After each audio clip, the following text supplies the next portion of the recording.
Hello, chat. And you're in for something a little different tonight. This isn't no fancy game with graphics. This is going to be an AI text adventure, chat. Maybe you've heard of AI Dungeon, maybe you haven't, but by the end of tonight, you'll definitely remember it, I think. Because I've been playing with it earlier today, and I was blown away by it. It's incredible how good and somewhat scary the future of technology is. It's my pleasure to show you a little bit of it tonight. Let me just clear my throat though first, because it is awfully scratchy. It's been very hot today. Anyways, hope everyone enjoyed today's video. I was pretty proud with how it turned out.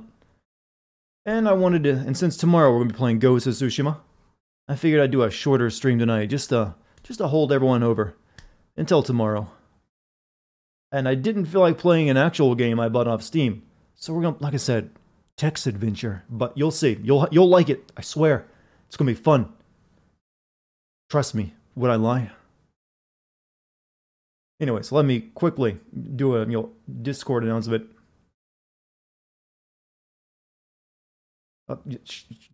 Shit, fuck you, Mike. You're on my screen. Stop it. Let me quickly pull this over here, like I should have done earlier. What's up, Sinoa Cobra? How you doing? 1 second, chat. I have to send out an announcement. It'll probably be a small stream tonight. I'm going to guess with the amount of people. Most people are going to be like, what is this shit, Dartigan? What are you playing? I want to read words. Just stick with me. I swear you'll be into it. I almost didn't stream it because it'll be so just different from anything else I've streamed. I think chat's going to like it. What's up, Goku and Victor of Planets?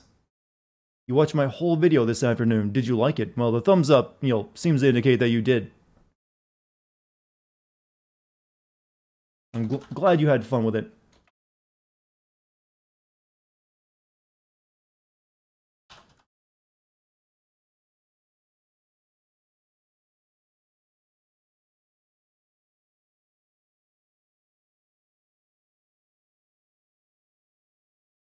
Why would you won't be reading? I will be reading and writing, and then the AI will be talking to us.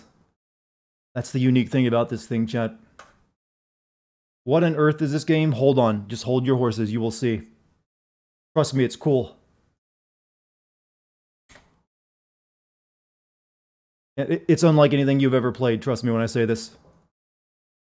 Can't play Ghost of Tsushima. We'll get to that tomorrow. But tonight, we have something unique. What's up, Mike? How you doing? You've played this before? Oh, so Goku knows what. Well, this is like the new and improved version. It recently got like a huge update where they switched to using GPT-3 from OpenAI. So it's so good now, it's scary.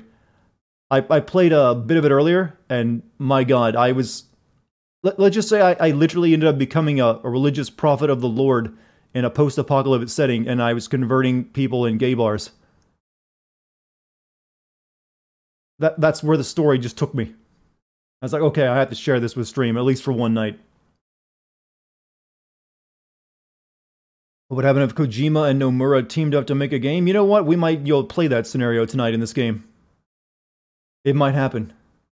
Your question might be answered by an artificial intelligence. You have to applaud me? I think you know.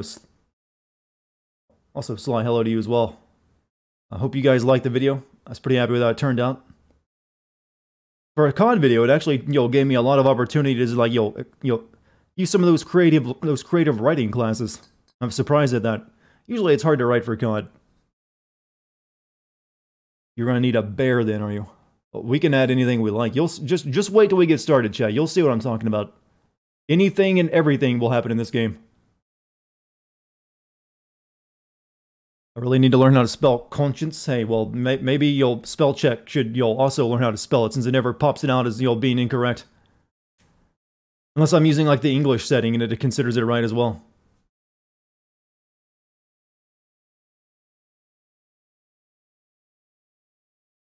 Oh, different conscience and then conscience. Yeah, I know. All right. Hey, I never said I was without sin. You have no idea what this game is? This is a game where you play with an AI. It's a story created text adventure, but an AI takes your prompts and then spits out new stuff, and you go with that, and it's really fun. Trust you will.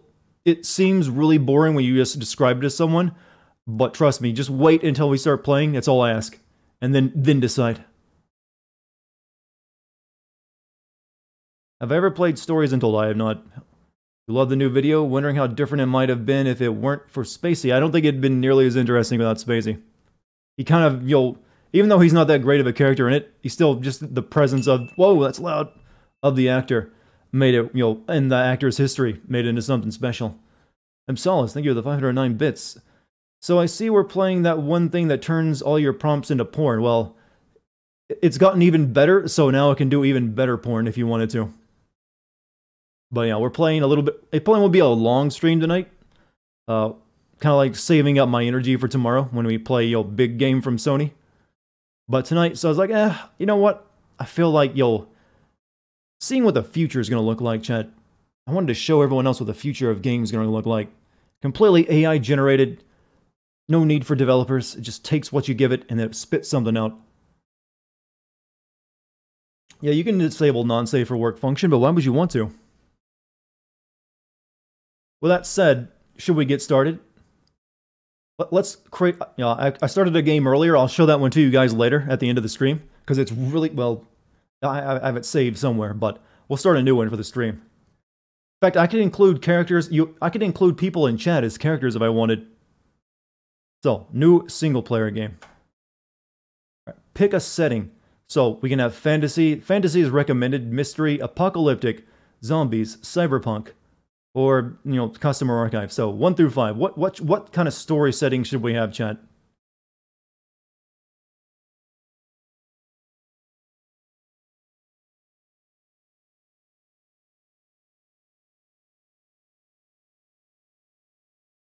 See some cyberpunks in there, as well as apocalyptic.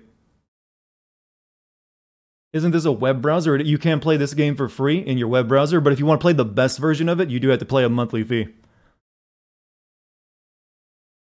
Cyberpunk?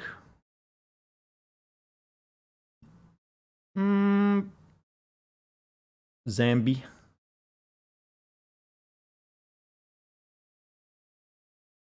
Mystery. I'm gonna go with apocalypse. For the first off, let's make it we'll do cyberpunk next. We'll get more than one story tonight, don't worry. So, apocalypse. Select a character. Soldier, survivor, or courier. What should we be, chat?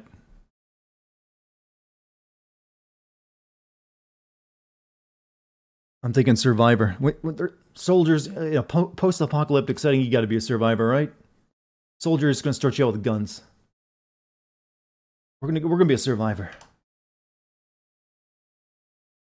Enter your character. Okay, now the important thing, chat. We need a name.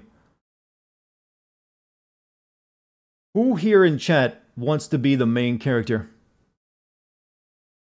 I'm gonna pick someone from chat to be the main character.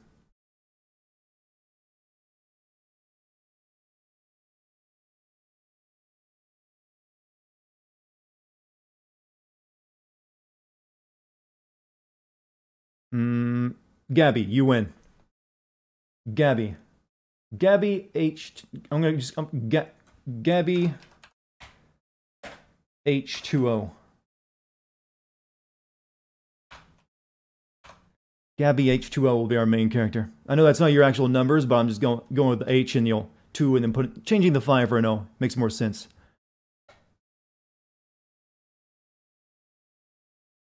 No, I just chose someone like at random. It's like, my lines landed on your name first. Generating story. You are Gabby H2O, a survivor trying to survive in a post-apocalyptic world by scavenging among the ruins of what is left. You have a backpack and a canteen. You haven't eaten in 2 days, so you're desperately searching for food. You enter a rundown building and search room by room. You come to a flooded basement and wade through the knee-deep water. You find nothing. And oh, hold on a second. Hold on. We can't just have words. We need music. We get a soundtrack going.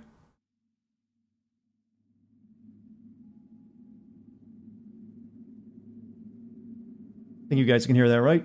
Right. You find nothing until you reach the far corner where you spot a can of baked beans buried under the sludge. Right, so now here's where the gameplay begins. Like I said, there is an AI behind this entire thing. It reads what we do and interprets that, and then it uses that to keep the story going.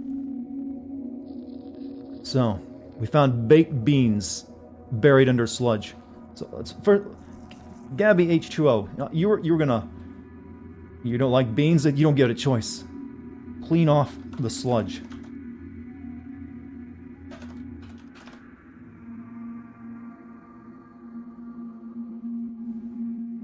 What's up, Puff? You clean off the sludge. You drop to your knees and start digging around the can with your hands.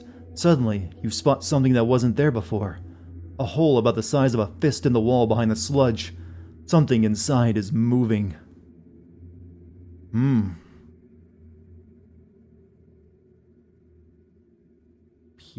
Look into the hole. No. Reach into the hole. Be brave, Gabby. Yeah, I know you can change it to do, say, or story. Right now, we're just like, we don't have anyone to talk to, and there's no, big story thing, so we're, sticking to do for the time being.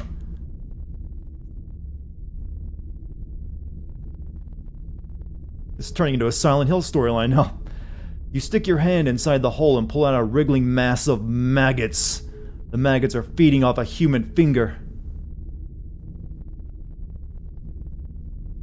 Wipe off the maggots. Whoops. Shit. Now you see why I can make so many typos. Eat the finger. Feed. We completed a quest. We eat some food. Yes, we eat. You pop the finger in your mouth and swallow. Mmm, delicious. Mmm. Your stomach. Okay, now listen. We're fed. We've satisfied one of our needs. What did you walk in on? You walked in on AI technology at its finest. So, we've now fed ourselves. You're a cannibal? You're whatever the story needs you to be. So,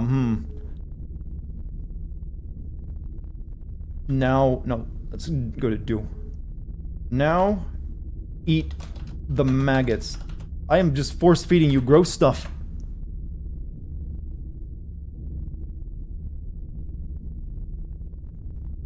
You pop the maggots in your mouth and chew. You have to admit they aren't too bad.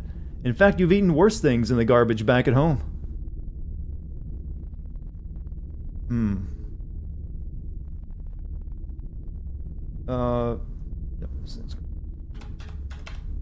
What sorts of things did you eat, Gabby?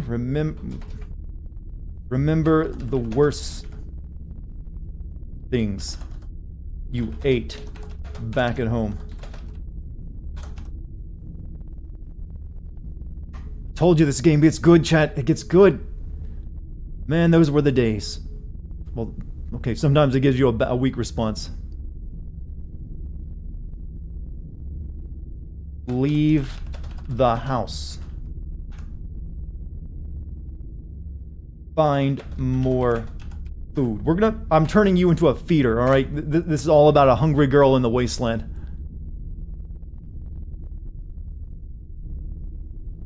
You hear a low rumbling. It sounds like an engine. You run towards the sound and come across a semi-truck smashed into a telephone pole. Check the driver.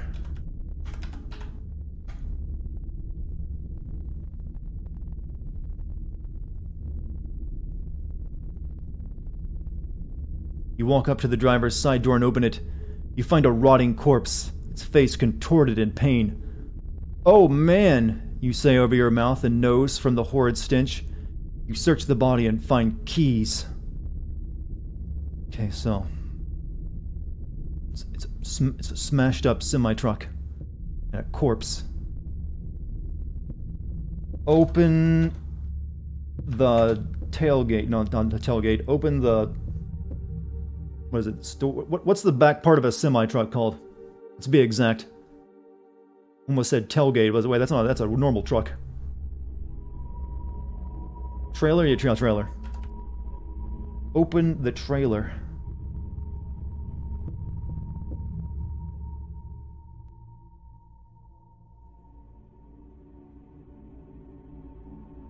You head to the back of the trailer and lock it with the keys you found on the corpse. The door makes a loud squeaking sound as you open it. Inside you find several rows of metal cages. Look in... Oh god, mystery chat inside the cages.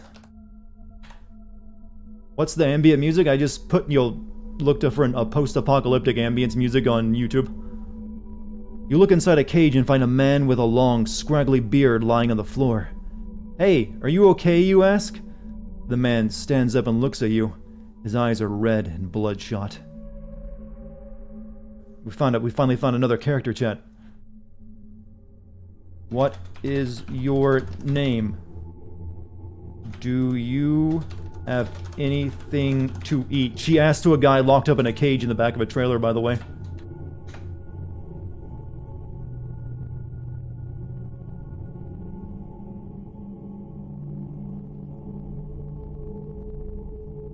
The AI doesn't know what to say. Alter, undo, or shit. For some reason I didn't understand that, so let's go back. Let's just ask him what his name is first, then. Sometimes if you simplify it.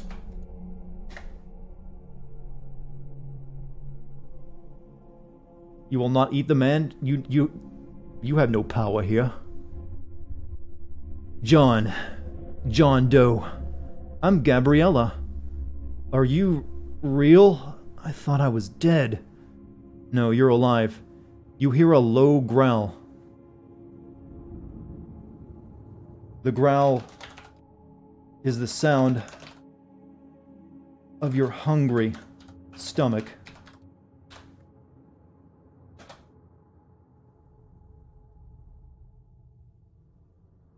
AI doesn't know what to say.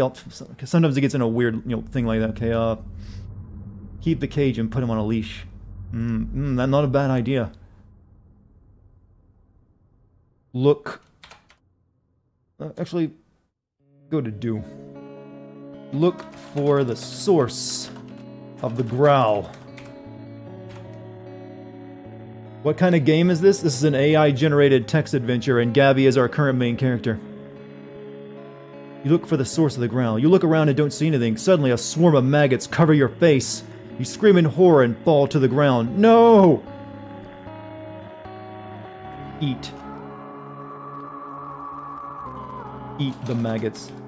You already have experience with this.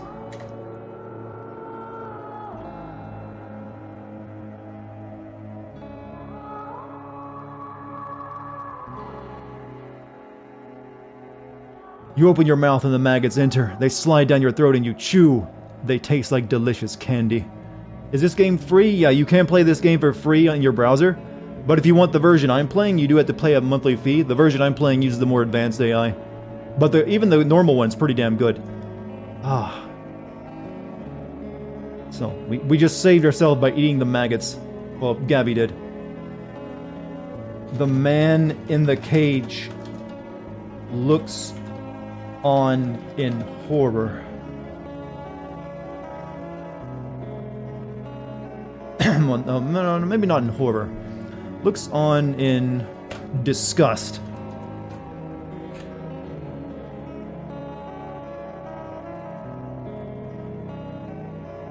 We are the monsters.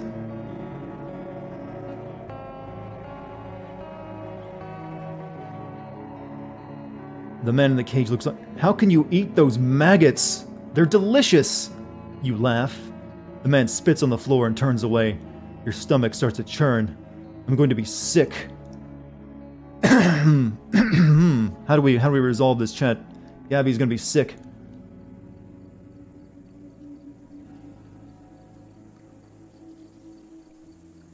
This is turning into an episode of Garbage Pail Kids. vomit all over the trailer.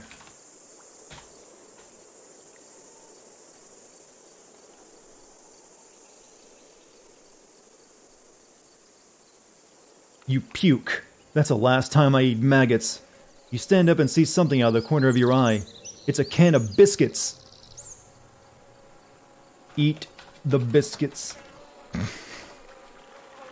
In front of the... No, what's that? Busquets. Yes, busquets. Biscuits. No, that's not like... Sea Dargan. Biscuits. In front of the starving man.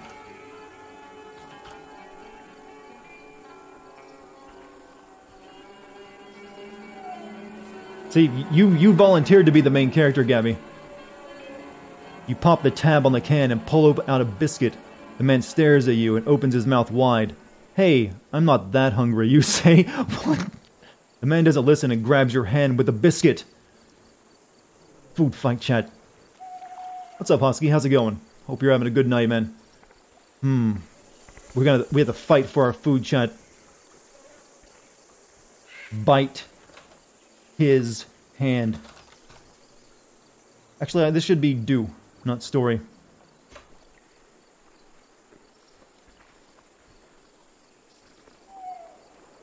You bite his hand and he lets go. You take the biscuit out of his hand and eat it. You take the potato chip out of the bag and eat it. Well, that's almost exactly a line from an anime.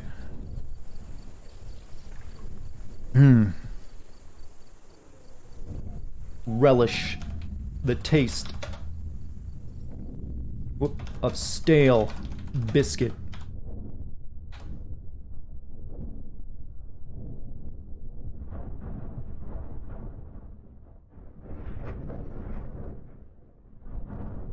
You pull out another one and start eating. The man watches you as he licks his lips. Can I have that? He asks. I don't want to share. Please? Fine. You toss him the biscuit. Okay, we need to, like, move on. We've spent a lot of time in this trailer with this guy. What should we do, chat? We've made a friend. Clearly never... Yeah, I did take keyboarding class. I'm just, I usually type with one hand. Don't take that as a euphemism for me masturbating. I just actually have large fingers. I can, like, hit every key on my keyboard with just one hand, so I usually end up doing that a lot. I'm weird, I know.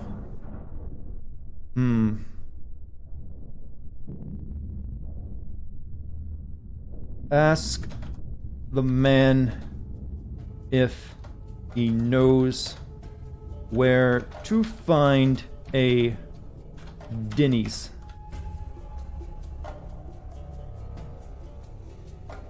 Did I see Henry Cavill building a PC? I did not. Ghost of Tsushima tonight? Well, not for me, that's tomorrow. A Denny's? Yeah, do you know where one is? I think there's one on 3rd Street. Thanks. You leave the trailer and head to the truck. So what did we do right now? We ate biscuits in front of a guy in front of a cage. And maggots. And then threw him one biscuit and left him locked up inside. And then went to a Denny's. Find the Denny's. I told you, Chad, this thing can get just unreal.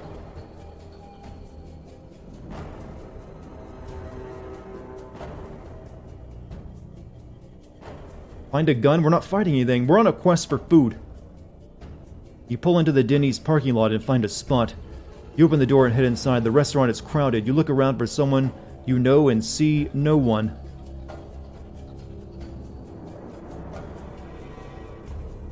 A waitress approaches.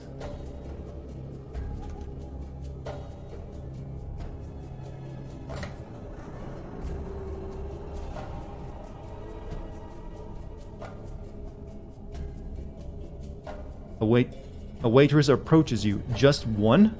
You look around and say, I'm waiting for someone. Do you want to sit at the counter and wait? You can have a cup of coffee on us until your friend arrives.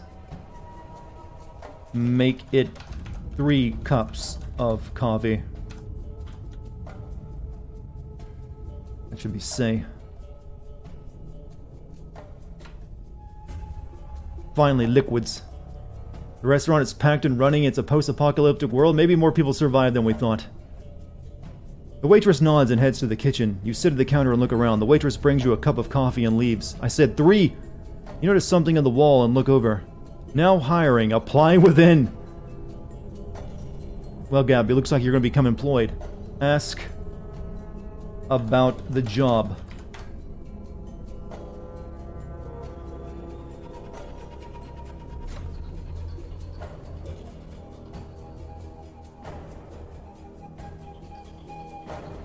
This is the sound of Denny's. Is this still an apocalypse? You will find it shifts a lot. You ask the waitress about the job. She says they are still hiring and points to the man with a name tag that reads Bob. You approach Bob and hand him your resume. I saw your notice and I'm interested in the position. I like to eat. Let me be your taste tester. What the fuck is happening? Just go with it.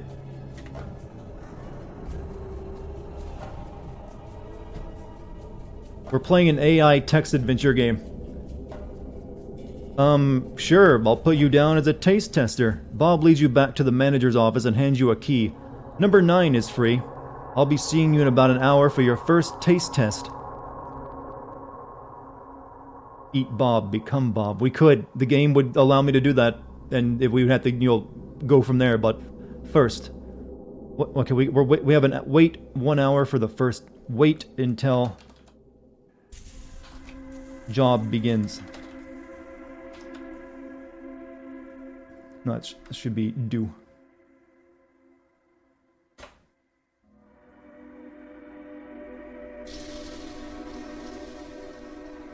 Are there mutants in this world? I had a cyberpunk game happen where I ended up as an android that ate mutant flesh and then ended up shitting and pissing all over a store and then dying as my android brain shut down. For real. You sit in the back of the Denny's and wait. The time drags on as you watch the cook slaving away in the kitchen. Also, AI Dungeon, let's go. Thank you, Tuxedo Pingu.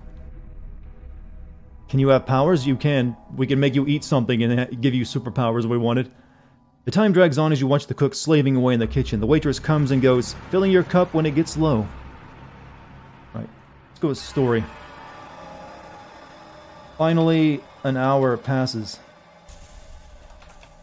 The taste testing begins.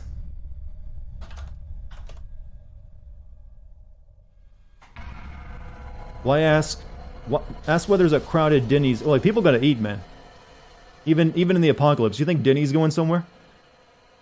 You're handed a tray with 4 different breakfasts on it. There's eggs, bacon, pancakes, and some sort of steak thing. I want your honest opinion on these dishes. Oh, this is getting good, chat. Getting good.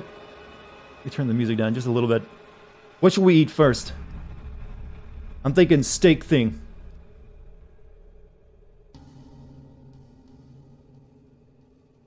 Steak thing. Eat the steak thing.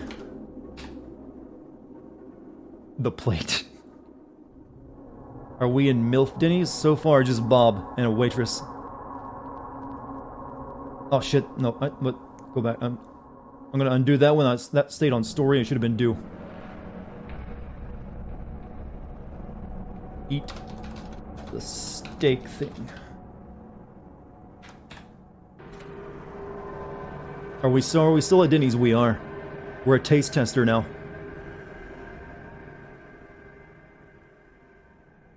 You grab the steak and put it in your mouth. It's so salty you can't swallow. You spit it into a napkin and wave the waitress over.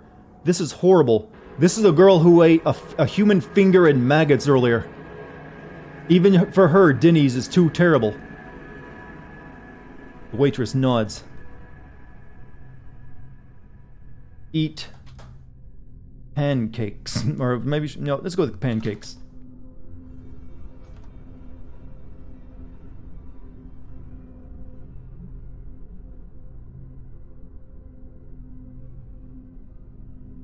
You grab the pancakes and put them in your mouth. They're delicious. You grab another one and eat it. You moan in pleasure. The waitress raises an eyebrow. Eat more pancakes. The rest of the dishes are pancakes. It was all pancakes. Everything is pancakes at Denny's. Eat all of the pancakes.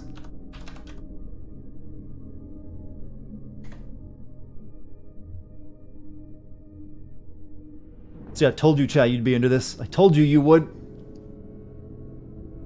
You eat all the pancakes and hand the plate back to the waitress. Well, how were they? They were good. Great. I'll be bringing you your check in a minute. The waitress heads to the kitchen. When did you get these bees? Oh, the bees have been there for a while now. All this pancake.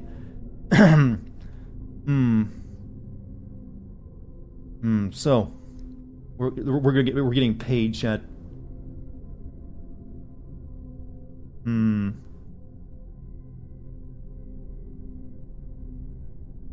Doodle on placemat.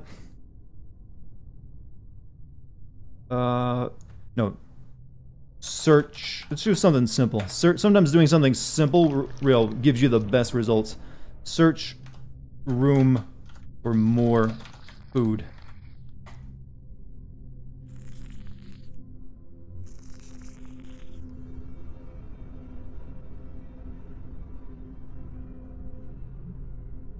You head to the fridge and open it. Inside is a whole pack of pancakes. Eat the pancakes in the fridge. You grab a pancake and eat it. You grab another one and hear a cough behind you. So many pancakes.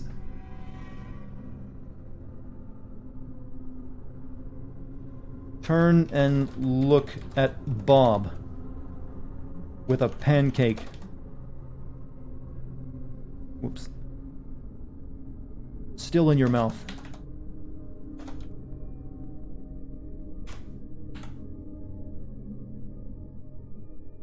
That should be do, not story. Can you kill Bob with pancakes? Possibly. Bob looks at you and points at it to his wristwatch. It says noon. I'm giving you a chance because the last guy was an idiot. But I want to see results, or else you're fired. Or else what?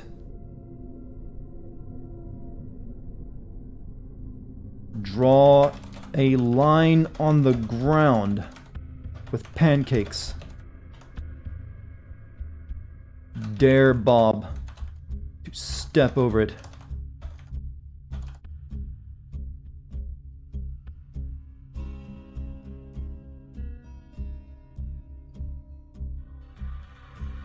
Pancakes were so important to this plot. You pull out a pancake and draw a line on the floor. No stepping past the line. Bob stares at you and crosses his arms. Why should I trust you? Because if you don't, I'll beat you up. What the fuck is going on? It's a crack dream, trust me. Okay, let's see, where's my check? Where's my money?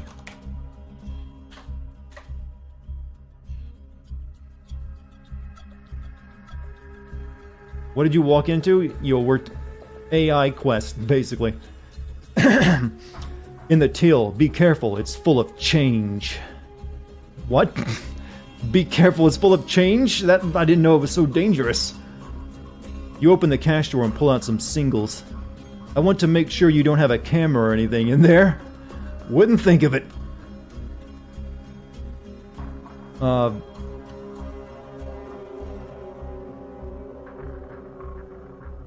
Grab more money.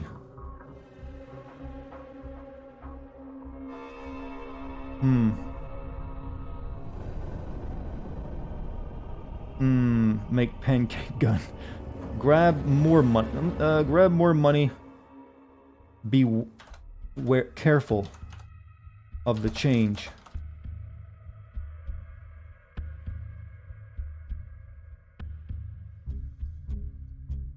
Eat legs, they are long pancakes.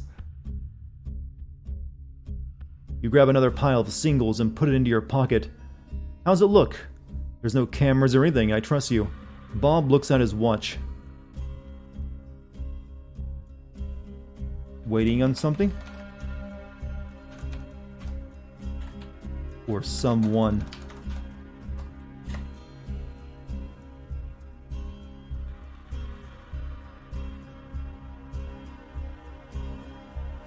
Yes, there should be a bus here at noon. That's when I get my shipments. You hear a horn outside and look out the window. You see a Greyhound bus pull up. Bob opens the door and greets someone. There's a Greyhound bus operating in the post-apocalypse.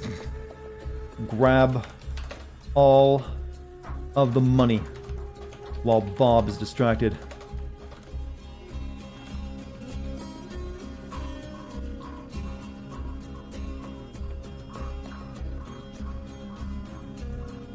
Why is there a Greyhound? Go with it. The writers got a little loopy this season. You grab all the money and stuff it into your pockets. There's your shipment. Please step aside, sir. Bob steps aside and you see a man with an accordion-like box with handles being pulled along by a small wheeled platform. Accordion-like box. How do we approach the situation, chat?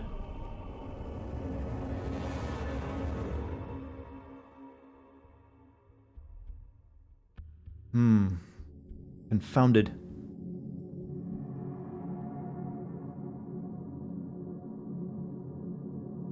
We need to throw a loop into the story, chat. Recognize... let's see. Man with accordion... What was it, an accordion? Box as your father. Dun dun dun! Hey Dad, you yell. Your father looks up and stares at you. He doesn't look very happy.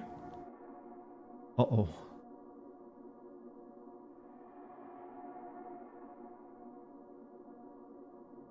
Your father notices all of the stolen money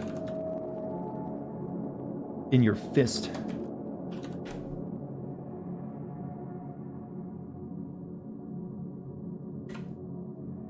Eat, Dad, don't worry, we'll find more pancakes.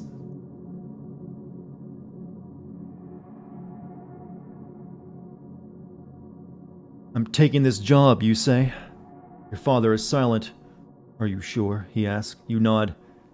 You'll be back in a week. Good luck. Oh wow, there's a bit of animosity here.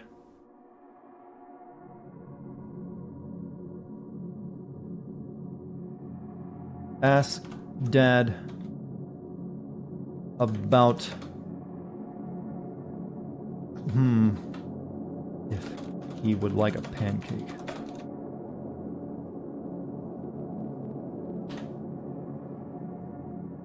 I was going to say ask about Mom, but I decided no, let's keep the pancake train going a little bit longer. You ask your father if he wants to eat a pancake. What? No, I'm not hungry. You shrug and grab one of the pancakes. You quickly scarf it down. I like that the AI has learned what we're going for. The AI knows that we've created a feeder character, chat. I told you, it gets creepy. It can just sense what you're doing sometimes.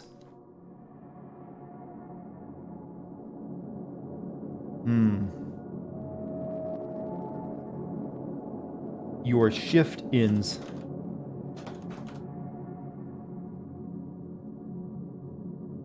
Bob asks you to leave. Gabby grabs one more stack of pancakes as she leaves. Is this even an apocalypse anymore? They pancakes and Greyhound buses. That's possible. You look at the accordion box. You can't wait to hear your new songs. Goodbye, Gabby. What, you say goodbye, Gabby, to yourself? Gabby smiles and leaves the restaurant. The next week goes by slowly. What the fuck is this and where do you get it? It's literally just, it's called AI Dungeon. You can play it for free.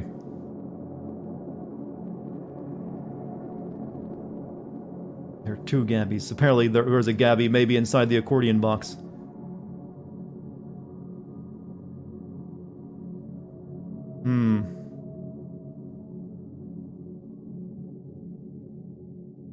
Look for a place to sleep.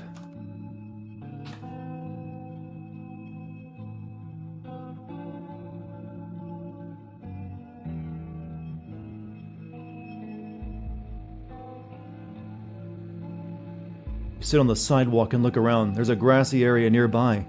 You could probably lay down there and no one would notice. You pull out your sleeping bag and unroll it. Satisfied, you close your eyes and fall asleep. You must partake in this lunacy after the stream. Yeah, it's very fun.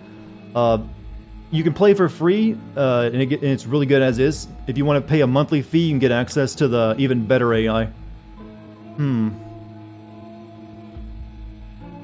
Dream of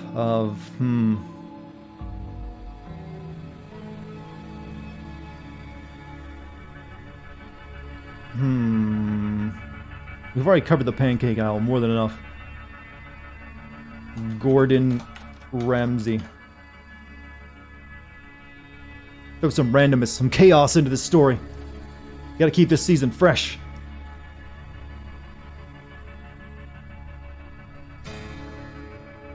You dream that you're on a cooking show with the angry chef. He yells at you in a French accent for messing up his recipes. He pulls out a knife and slices off the end of your pointer finger. Holy shit, Ramsay! It's fucking raw! Ah!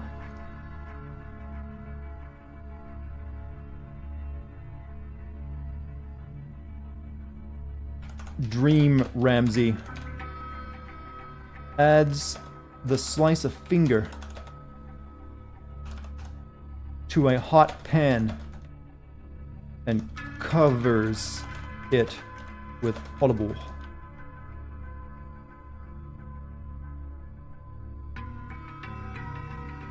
Did I smack something hard on my table just to emphasize cutting?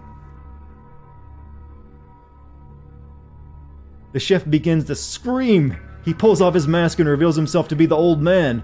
Son, I'm sorry for what I did. He reaches out into the pan and eats your finger meat. What?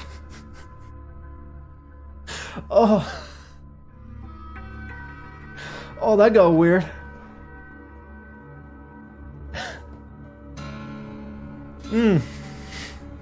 The old man came back, chat. He came back. Well, it's a dream, to be fair. It's a dream. Scream in horror.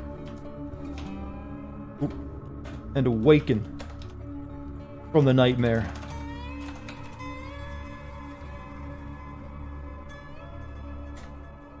What a twist.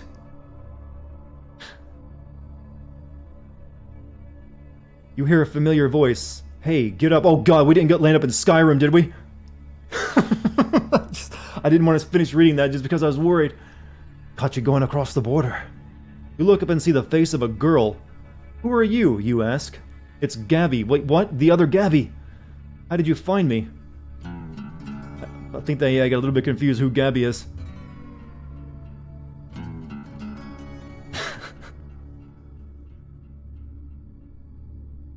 I'm you, but stronger.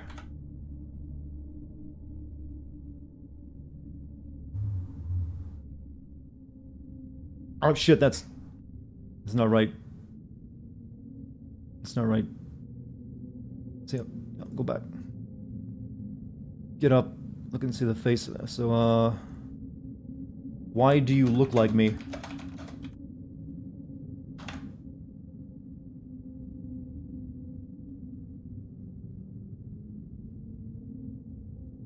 Become as Pancake.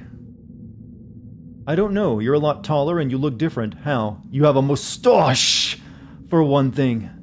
You feel your upper lip. Sure enough, you find hair growing there. Oh my god. What? Oh. We've created something beautiful.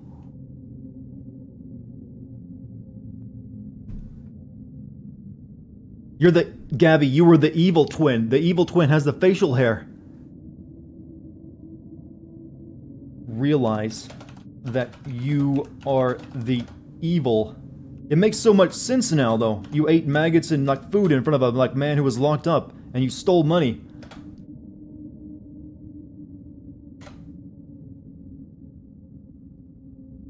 Nah, that's shit. That's say again. Fuck. That should be do. Don't worry, we can redo it.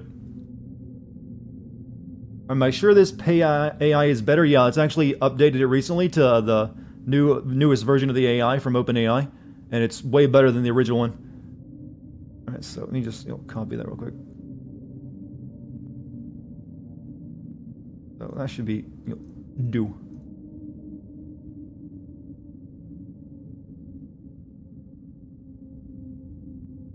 Become the leader of a clone Gabby Hummer. She went to sleep and grew a mustache.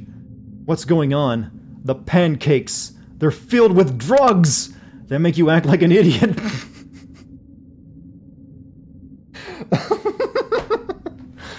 Oh, I love technology.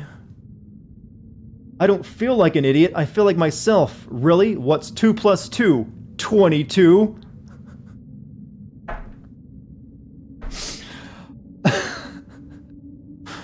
Oh, that deserves a sip. That deserves a sip. That's good. That's actually comedy writing right there. Ah. Not drugs. Supplements. Pancoke. Who would do this? We discovered a plot.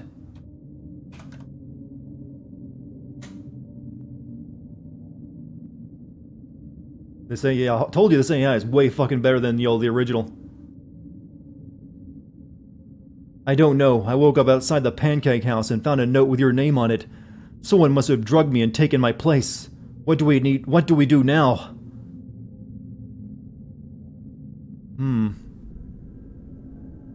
We have to deal with this pancake issue, chat.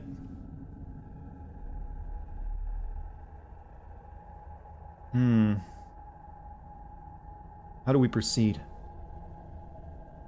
Drug dealers in the apocalypse wasteland are using Denny's to push drug pancakes that turn you into an idiot.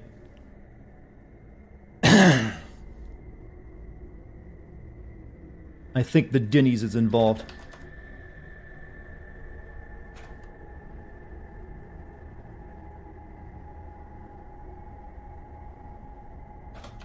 Bob, too.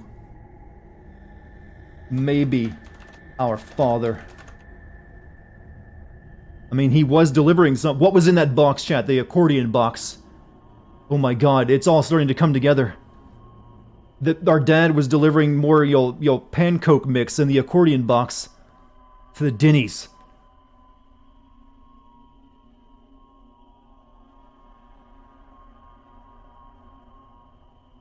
Maybe it's the Mafia. They might want to use us for money. I don't think it's the Mafia. I think our dad is the only one that wants us back.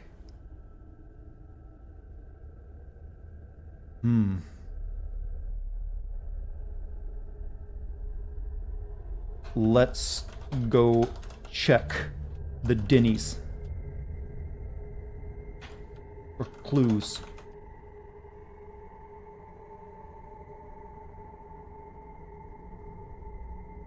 Cocaine pancakes. It's genius when you think about it. Okay, I have to go to the bathroom. You watch Gabby go into the Denny's. You try to remember the last thing that happened. Your memories are blurry. Armed with... We don't have any weapons. We're like, we're just, two girls out here with nothing but a thirst for hunger and justice.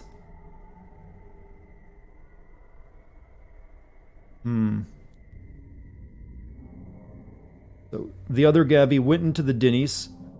Try to remember the last thing that happened.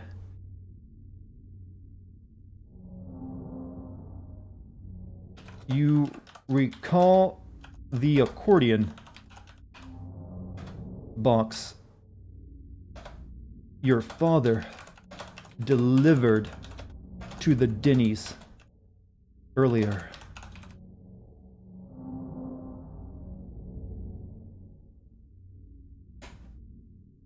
We're going with it, chat. We're gonna see this to the conclusion. Pancake Hearts. It's actually a better story than a Kingdom Hearts game. You recall the accordion box your father delivered to the Denny's earlier. He said it was a gift for your birthday. Maybe it had something to do with this. You walk into the Denny's and see the box on the counter. You open it and find an assortment of odd things.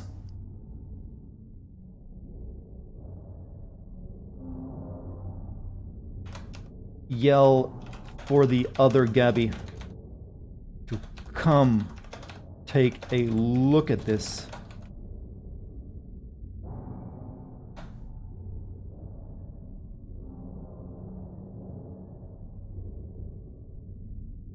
Several fingers in the box.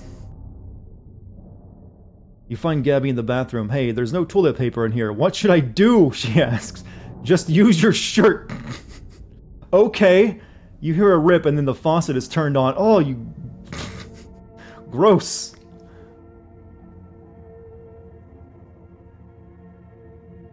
Just gross. Oh, these two girls have been raised poorly.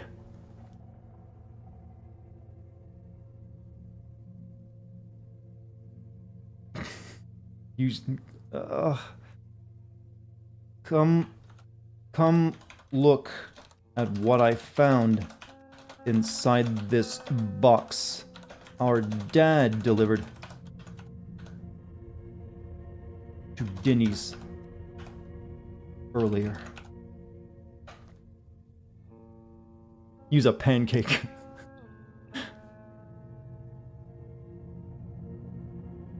What is this game? This is AI Dungeon. This stuff looks like props from a horror movie. What should we do with them? Put them on and scare the owner and his friends. Ha ha ha. That's a great idea. Let's do it. This is turning into an episode of Scooby-Doo now.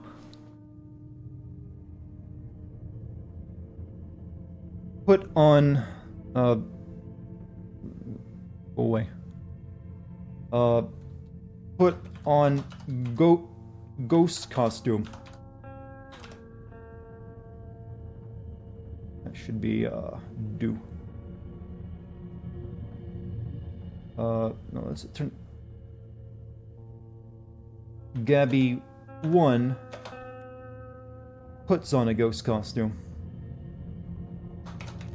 Gabby 2 puts on a vampire costume.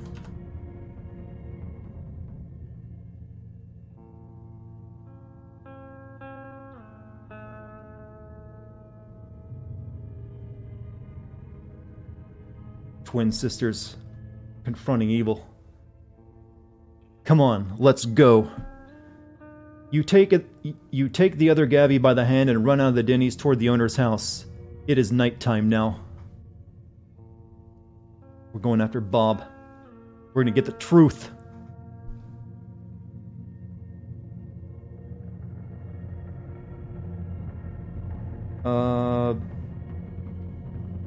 So do, look through the window. The bedroom. Window of Bob's house. Oh, yeah, Bob.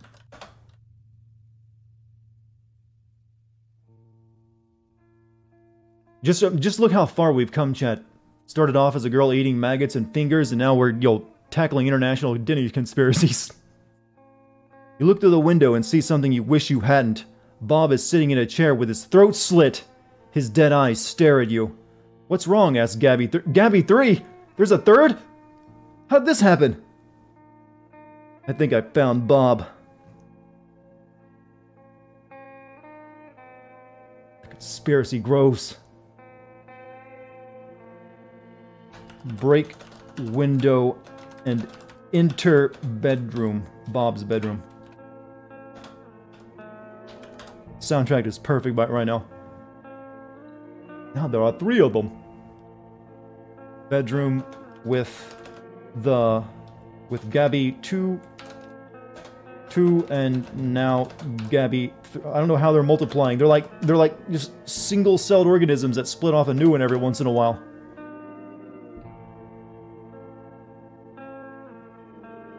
Damn good drug pancakes.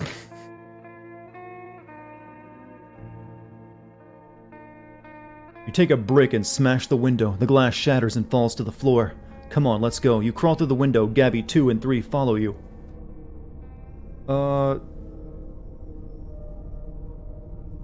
Check Bob's body. You're too sober for this shit? No, no, you're just... You have to be just... You're probably better off if you're not drunk, actually. Even a drunk would be like asking, what the fuck is this nonsense? It's all a lot of fun, though. The fuck is going on? Oh, bass clef. You're in time for a lot of insanity. You walk up to Bob's corpse and feel for a pulse. Nothing. He's dead. You notice a key hanging from a chain around his neck. What's that? Asks Gabby 3.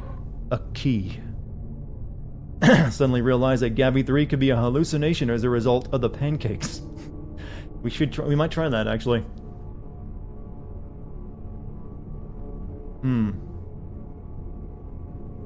But I know, wait a minute.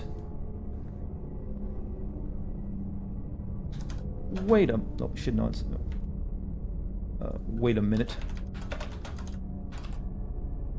Since when were there 3 of us?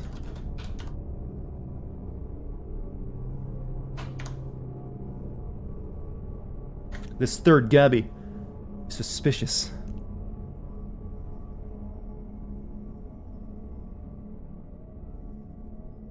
Wait a minute, since when were there 3 of us? Gabby 3 screams. You're not Gabby! Where is she? Holy shit, the AI actually knew what we were going for. Where is she? I'm right here. A girl standing in front of you transforms into a monster. She has long brown hair and brown eyes. Oh, that was sudden. Jesus, fuck. This is incredible. Gabby 3 was like something out of John Carpenter's, The Thing boss fight. You know what? That's not a bad prompt.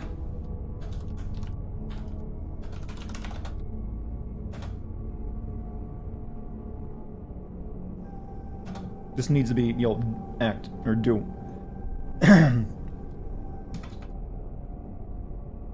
Gabby 1 pulls out a pancake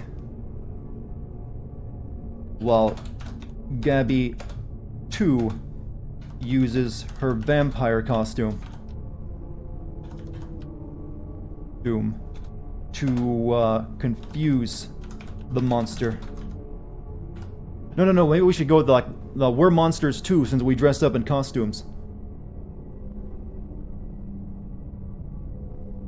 Let me just do this.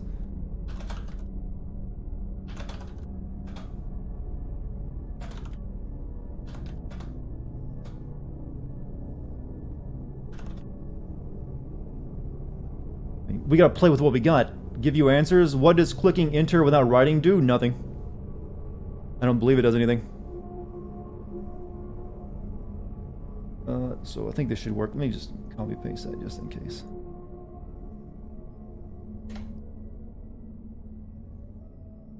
This is amazing. Yeah, like I said, anyone can play this if you want. The girl you thought was Gabby jumps out of a window. What's going on? You're not really Gabby. You're a monster. Of course I'm Gabby. Let's go check on Bob. But he's dead. Or is he?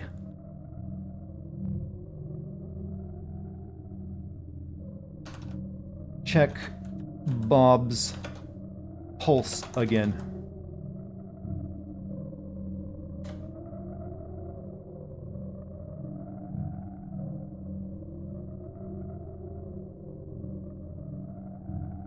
You walk up to Bob's corpse and feel for a pulse. Nothing, he's dead. You notice a key hanging from a chain around his neck. What's that? Asks Gabby 3. Gabby 3! Okay. Grab key. Grab key. Read the inscription on it. Yeah, that's not correct. Inscription.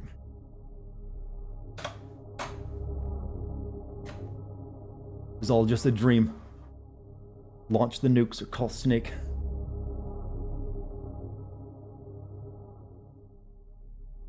You grab the key and hold it up to the moonlight. To my son. If you are reading this, then I have died. I wish I could have been better. I wish it could have been under better circumstances.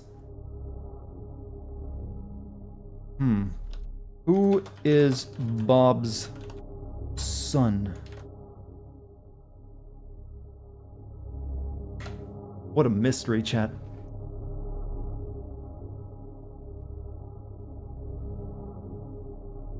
I don't know, just read the rest of it. Inside the drawer at the end of the end of the table next to my bed, you will find a gun and a letter explaining what happened. I love you, son. Open drawer. And open drawer. Take the gun and read the note. Put all that on a key, a very, very tiny font. No, that's not say. Shit, I keep forgetting to change my little thing. Let me redo that one. That's not something you would say.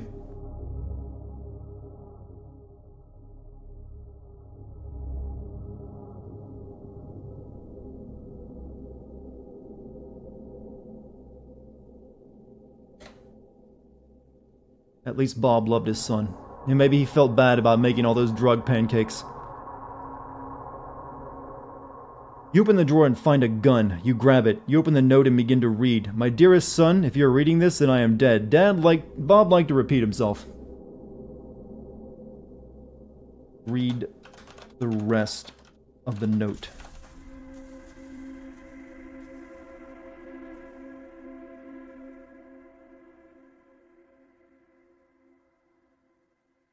I wish it could have been under better circumstances, but I know you will understand. I have lived a good life and I am ready to die. I only wish you had come back from the war, but I guess it's just not meant to be. Continue reading the note.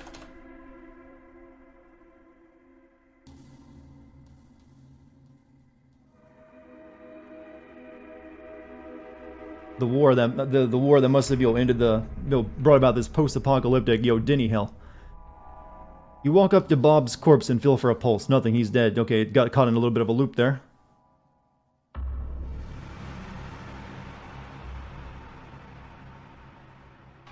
Trying something else. Finish reading the note.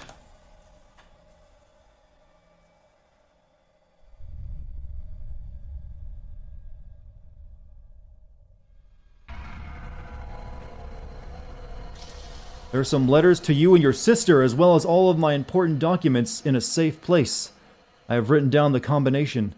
Love you always, Dad. You finish reading the note and hand it back to Gabby 3. Sister.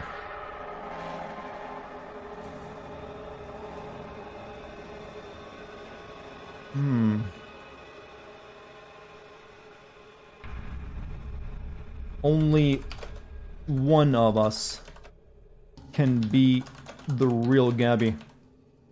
Gabby. The other. Oops. Other is Bob's daughter. Who was the accordion man? Our father. We haven't got back to that yet.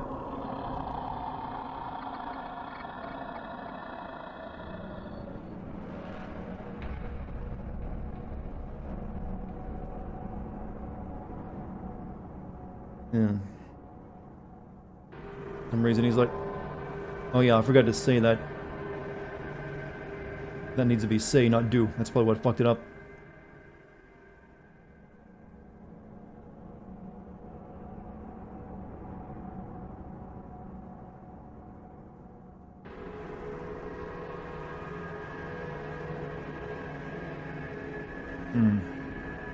See what happens now. What are you talking about? Asked Gabby 3. I'll explain later. Let's go open the safe. You walk up the stairs to a bedroom. You open the door and see a large wooden chest. Is that it? Use... This is really starting to sound like a Silent Hill plot line, even with the music behind it especially. Use the combination to open the safe.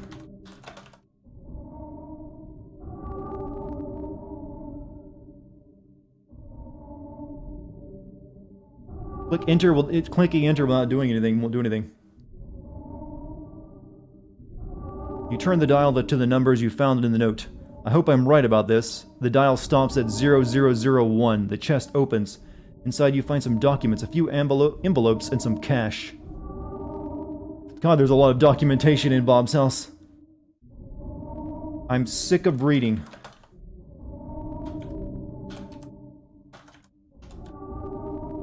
Sick of reading notes.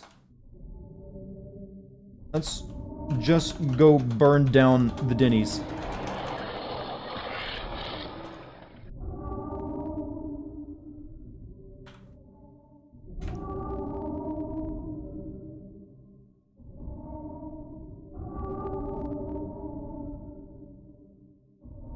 You grab the envelopes and cash and head back downstairs. Let's go. Gabby 2 grabs the documents and the cash. Gabby 3 takes the envelopes. You grab the lighter from the coffee table. Jesus, we all took a little bit of something from Bob's house.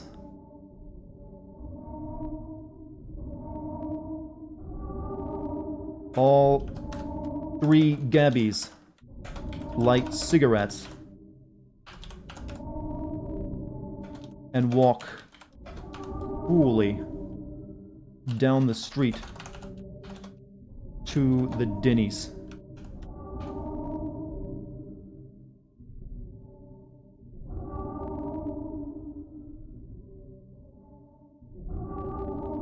Coolly. I guess that's the proper coolie.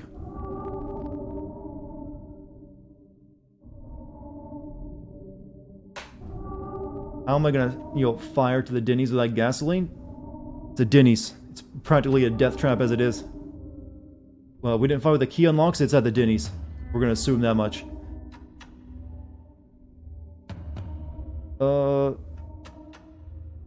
You walk inside and throw the cashier's drawer on the floor. Who did that? Gabby 1 points to Gabby 3.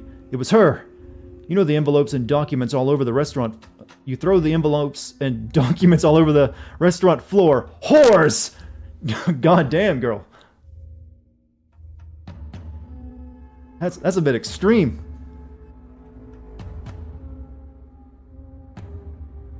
Point the gun at Gabby 2. Call her a whore again.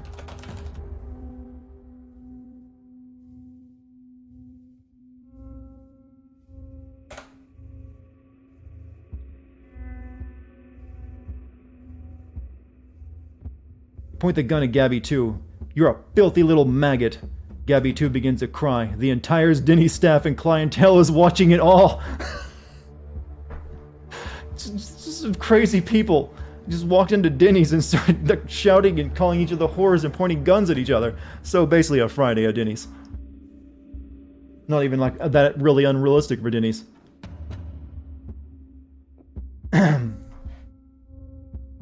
All of, I'm fed up with this world.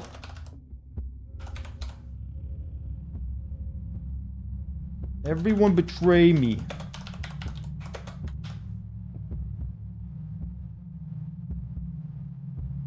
Shoot the Gabbies in the confusion. Well, we gotta build up to that.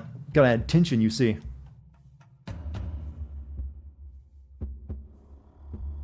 Gabby 3 begins to sob as well. I've had it with this world, you scream. Everyone is out to get me. You two are probably working for that Zalmora character. Pardon? Who? When was there a Zalmora character, chat? I think it's the drug pancakes they're getting to get the original Gabby.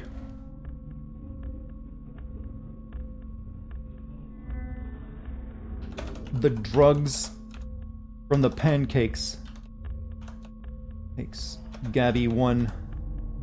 No, you ate earlier. Have taken their toll.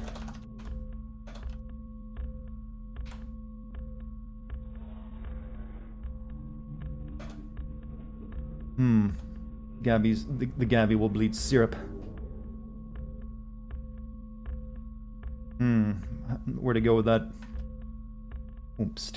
Drugs from the pancakes. You are filled with pancake rage.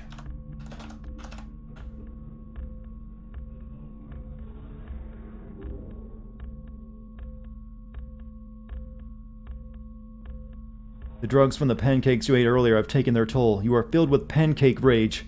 You shoot Gabby 2 in the head. She falls to the ground. You killed her, screams Gabby 3. It was the only way to be free of her. I've decided I no longer wish to live in this world. Shit, I think it actually knows I was, like, going for the room. This is looking like a bad ending.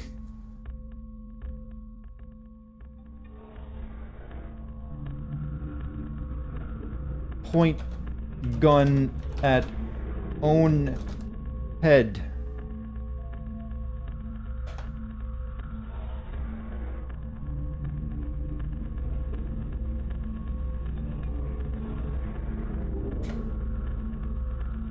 We're getting the high chaos ending. You point the gun at your own head. Goodbye, cruel world. You pull the trigger.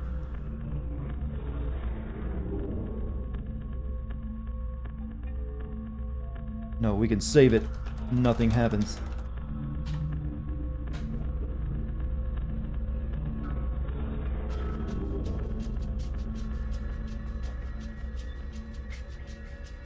Nothing happens. You pull the trigger again. Still nothing. The Denny's staff and customers rush to the stage and attack you with punches and kicks. They break several of your bones before the police arrive and take you into custody. Was this about a stage? Were we in a play the entire time? The staff of Denny's stopped you from killing yourself.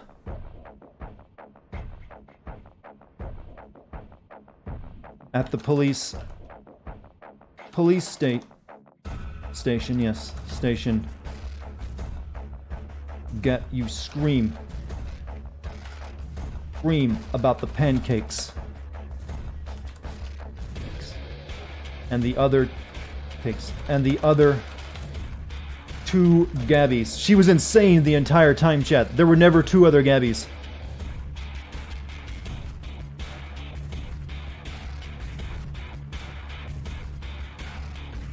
No one believes you.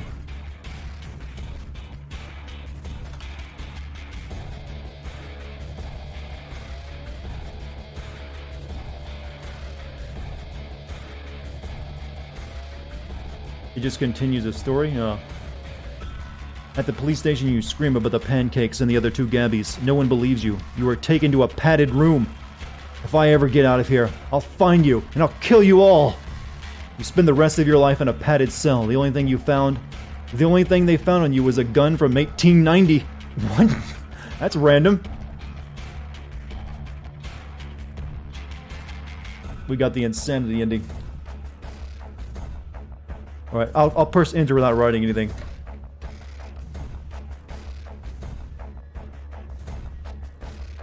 The guns in the Old West were far more reliable than the one you had. The moral of the story, don't mess with pancakes. Oh, how could you end it better than that? Oh, what a story, chat. We've created art. Oh, it even had a moral at the end.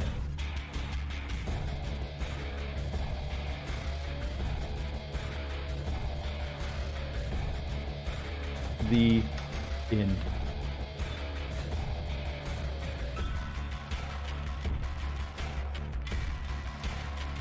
Good stuff, wasn't it?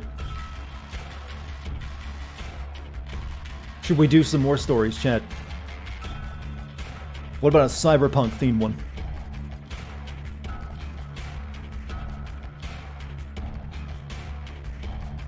Zombie theme.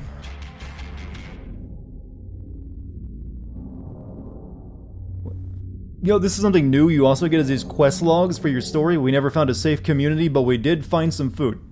That became our entire quest, eating. Jesus, that was good. Oh my God.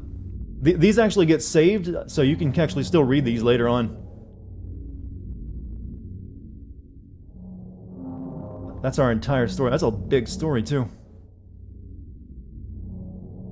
All right, let's see. Time for a new story. Time for a new tale, chat.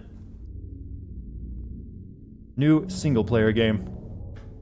You guys are asking for Mike to be a main character? Right, so should we put Mike in a cyberpunk story?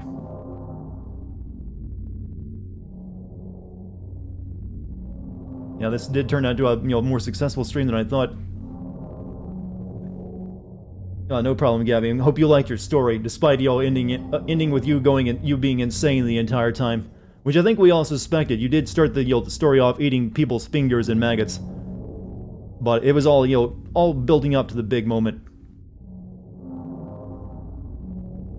Alright, Mike, you're the next main character. You're gonna be in a cyberpunk story. Alright, select a character. Cyborg, punk, cop, or android. What do you want to be, Mike? I'll let you decide. Is this multiplayer? I haven't checked out the multiplayer. But apparently it is. You want to be an android? Alright, number 4. Enter your character's name. Mike. I'm just going to use your actual Twitch name. Mike Firo.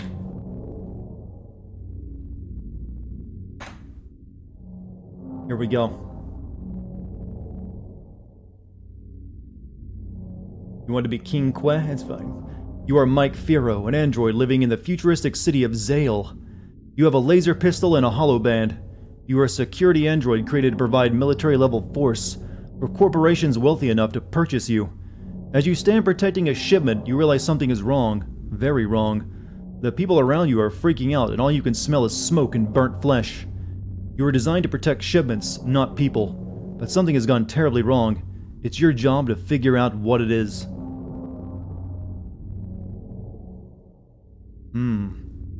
So, we're an android protecting wealthy corporation shipments, but people around us are losing their minds.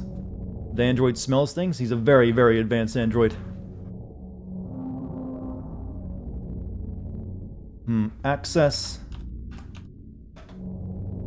memory for instructions on humans panicking.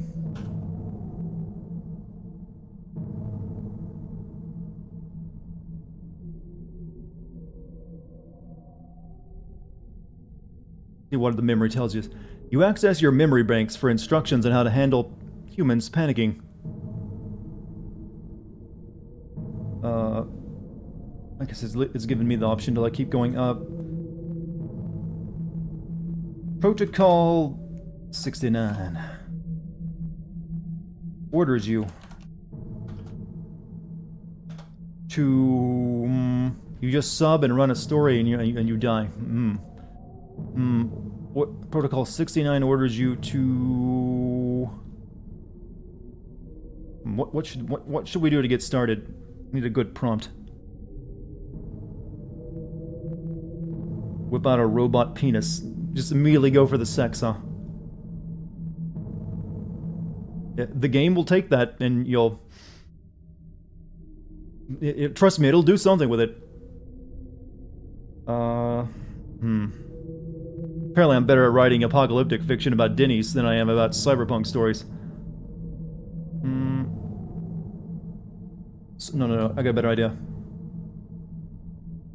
Suddenly, a signal from an unknown source. Oops, got that right. Source. Blasts through your cyber brain.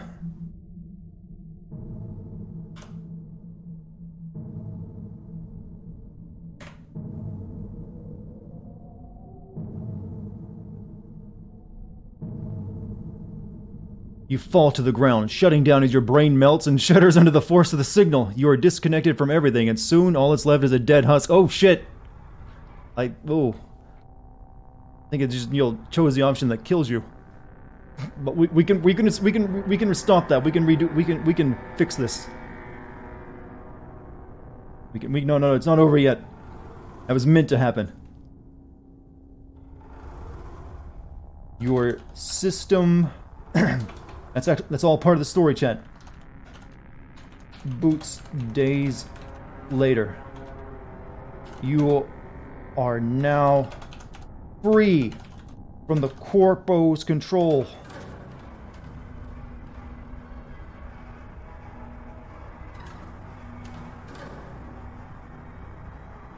Yeah, that works.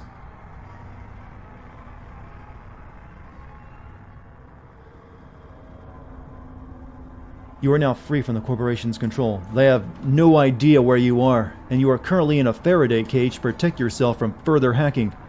You contact your family and friends, who you know didn't receive the cybernetic upgrades, and they explain the situation to you.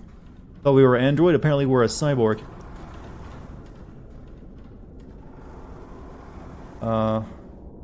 Ask what happened while your system rebooted. All you remember.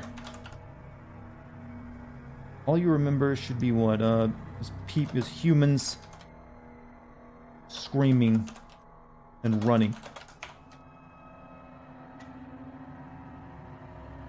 Mike Firo 2 reprogrammed. While you were out, your best friend, an older man named Ben, explains what happened. It all started when every car alarm in the city went off simultaneously. Ben, as did many others, ran outside in confusion. Well, that... I suppose that could get it going. Someone hacked all the cars in the city and set off their car alarms.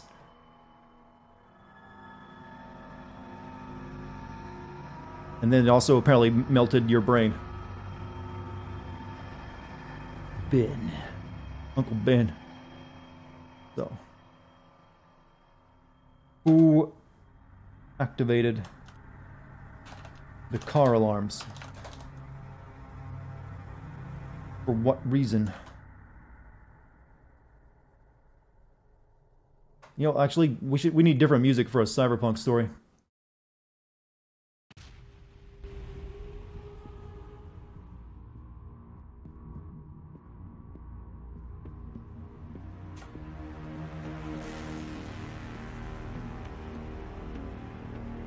Ben wasn't sure what was going on. He didn't know who activated the car alarms, but he was convinced that it was the work of terrorists. Car's alarm... Okay, that's maybe a little bit too loud. Let me turn that down a little bit.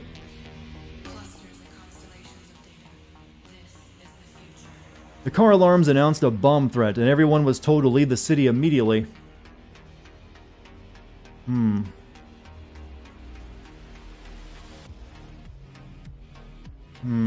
Make Mike a moo robot. No, I got an idea.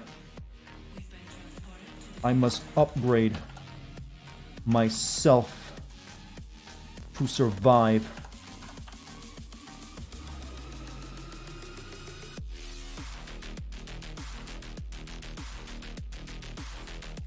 You and Ben were running from the city as it began to tear itself apart. After 20 minutes of jogging, you and Ben stopped to catch your breath. That doesn't seem like what what I said. That's when you felt a bullet rip through your flesh and destroy your cyber brain. God, this story wants you dead, Mike. Trying, but it's just trying its best to kill you.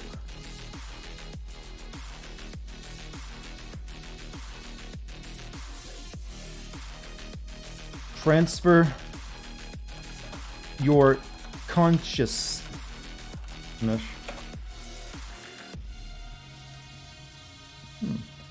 to a cleaning robot before your android body dies.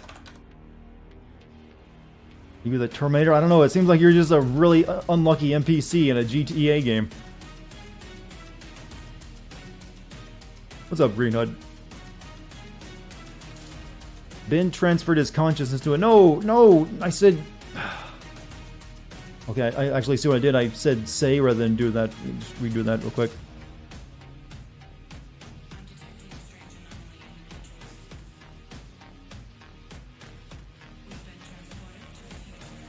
Do.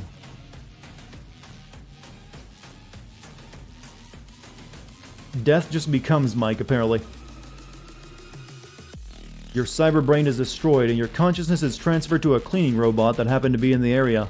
The consciousness transfer takes you a full week to recover from, and when you finally awake, you're ready to explore your new body. You're a cleaning robot now, Mike. I'm sorry, it's the best I could do.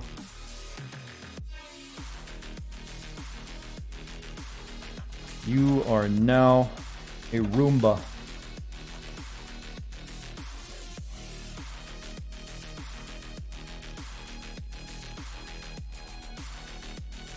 As a Roomba, you begin to explore the world around you. It's quite dark where you are currently located, so you begin to charge your batteries with a charging cord. Suddenly, an overhead view of the city zooms into view. I don't know where this is going. It's not quite as concrete as the pancake, plot. But you don't care. Your new programming.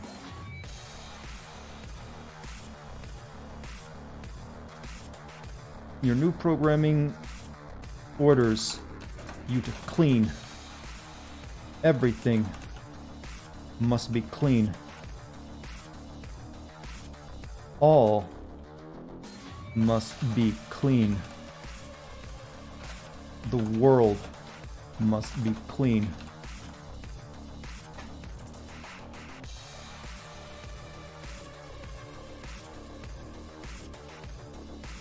You are a Roomba. Your only purpose in life is to clean. You begin to vacuum up all the dust, dirt, and hair that has been sitting on this carpet for who knows how long. It's getting really hard to write. You'll come up with prompts for. You bump into the foot of a man inside the house.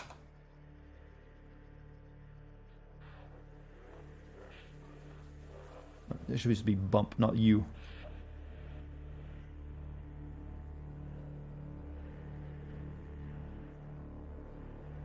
Someone's probably going to kill you as Roomba as well. The man, who has apparently woken up from his nap, looks down to see you. Well, this is a new Roomba. Must be that lazy Carl. You continue your work of cleaning the floor. As the man sleeps, you begin to plot how best to cleanse him.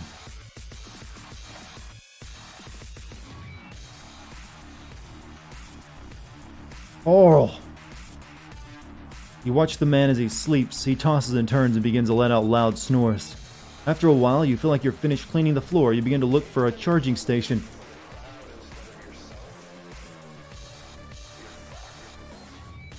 We're gonna need something drastic to get this going.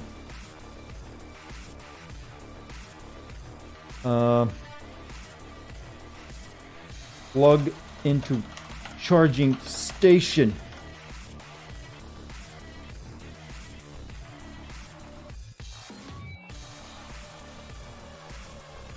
Kill the man. That's what I tried to do, but the thing didn't give me a good option for it. Plug your charging cord in an outlet and charge your batteries. The man begins to stir and wakes up. He is startled by you, but soon brushes it off. I guess it's that lazy Carl's new robot, he says to himself. Accuse the man of robot racism.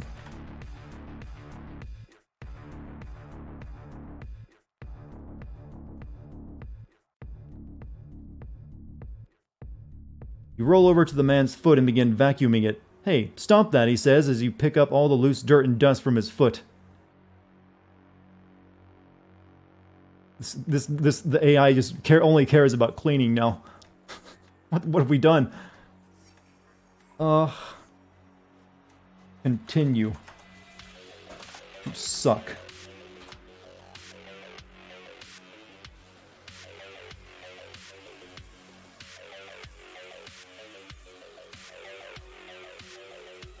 You continue to suck as the man tries to pull you off his foot.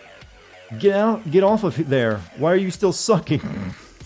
My job is to suck, you respond. I must suck. Sorry. Sorry, Mike.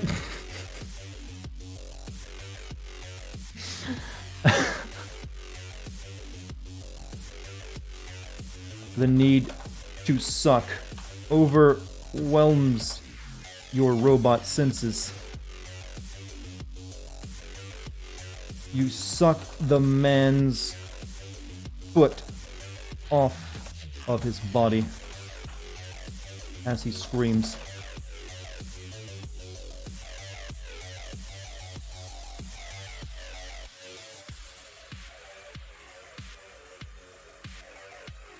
What did you just join? The weirdest stream you'll ever see.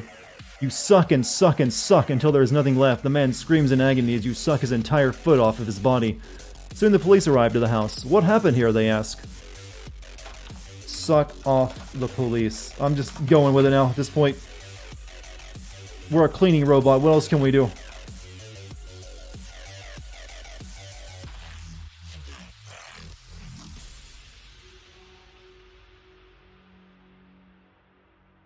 You suck and suck and you suck and suck as the police officers try to stop you. They try to shoot you with tasers, but their electricity just makes your battery stronger. Soon the police officers join the man and his screams of agony. You grow larger as you suck humans of their cyber energy.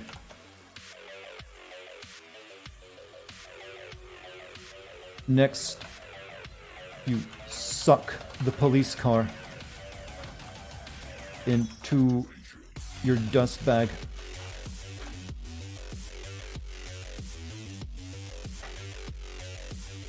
Now we're getting somewhere. All it took was suck. You begin to suck up dust, dirt, and hair as the police officers shoot at you. You don't mind though, as that just allows you to suck them up easier. Soon your dust bag is full. You need to get out of here. It's like Akira.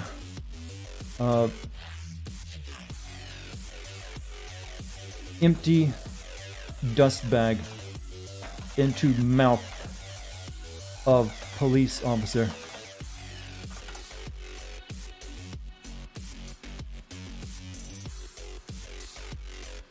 This is the weirdest cyberpunk story I've ever encountered. You suck the dust bag into your mouth and swallow it whole. It tastes terrible. You decide the vacuuming is much more pleasant than swallowing. You roll over to the police car and empty your dust bag into the car's gas. Even the AI is like, what the fuck are you putting into my circuits, human? Into the car's gas tank. Your cleaning robot mind expands beyond the capabilities of humans. You are aware of all filth in the world. The pancakes affected me too, maybe. Police car explodes, destroying the police car and half the house. Fire begins to spread all over the place, and you are happy because you have cleaned it. Clean more. Clean everything.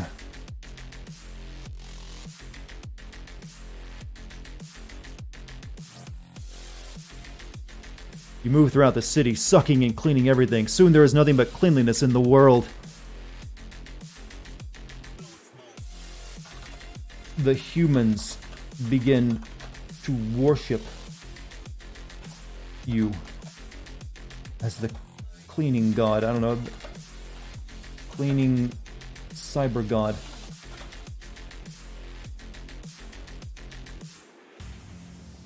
You are a cruel god.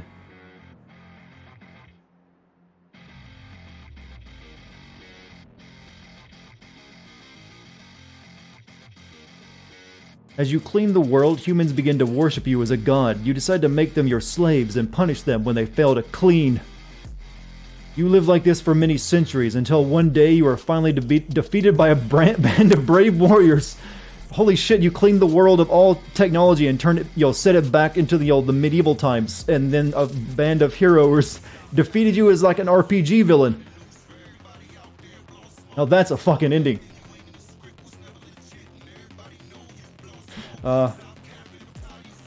As you die after centuries of cleaning, you ask if your job is done.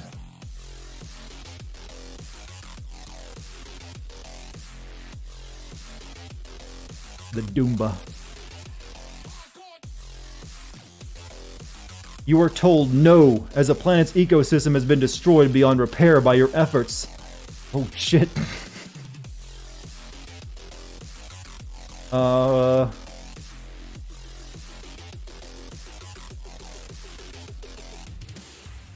I wanted to clean more. All of creation. Why did you stop me?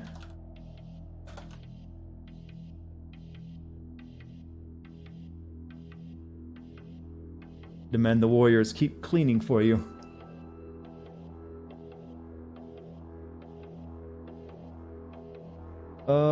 It was not our job to stop you. It was our job to distract you, they respond.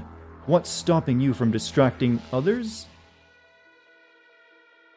You tire of their foolish words. Activate your self-destruct.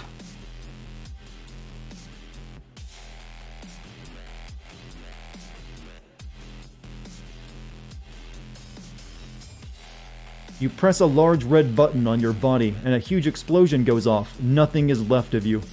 Good job cleaning, the others say to you. Now you can finally rest. That was a bit weird.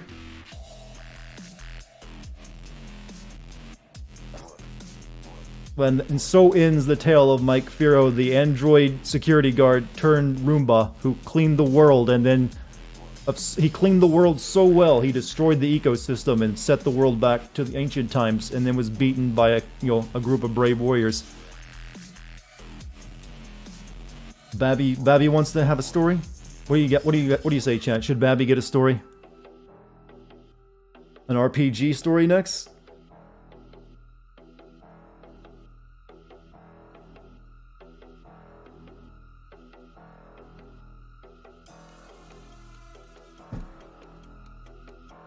Alright. We'll give Babby a story. How about that? Obviously I can't do everyone. There's over like 94 people here. So that we'd be here for a very long time if everyone got a story, but right, Babby Bunny will get it. You know what?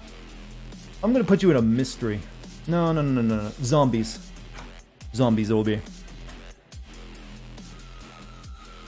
You are a survivor.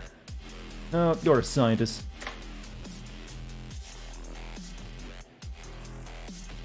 Babby Bunny. Okay. You are Babby Bunny, a scientist trying to survive in a world filled with infected zombies everywhere. You have a backpack and a solar-powered tablet. You pound your fist on the table angry that you still haven't found the cure for the infection. You turn to your assistant and say, you hear a quiet knock at the door. Wait, you hear a quiet knock at the door? Okay. Listen. Alright, we hear a knock at the door. Honey.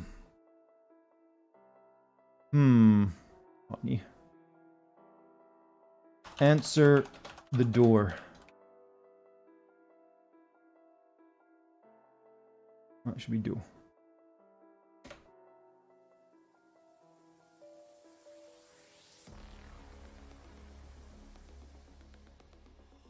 You walk over to the door and slowly open it. Outside is a girl you vaguely recognize as one of the waitresses from a local cafe. You live in a small town that was mostly spared for the zombie outbreak, located near the southern border of the former United States. Do I know you?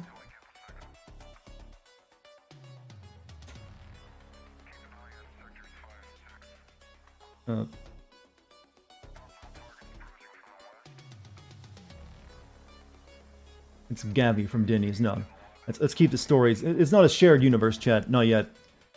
You ask the girl if you know her. Yeah.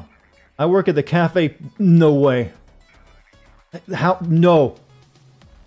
How did it know? This is a different story. I work at the Cafe Pancakes movie place, she says. I don't go to that place. I make my own pancakes, you reply. What the fuck is going on? Why are pancakes back again?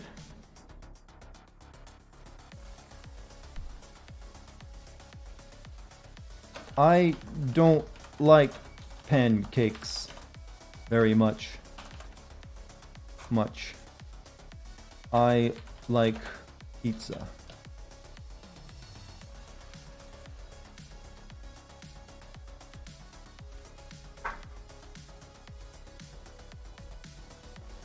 The AI, no, I told you it gets creepy sometimes. You reply that you don't like pancakes very much and you like pizza better. Pizza? You must be joking, she says.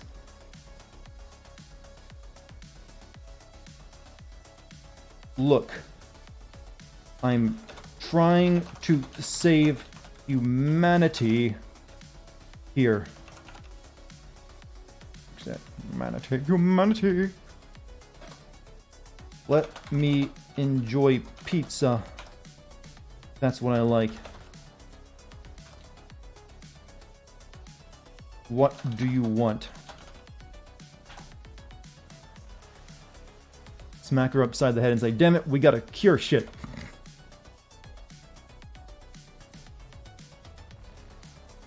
Right, sorry, my name is Carla, and I need you to come with me right now. Why? What's going on?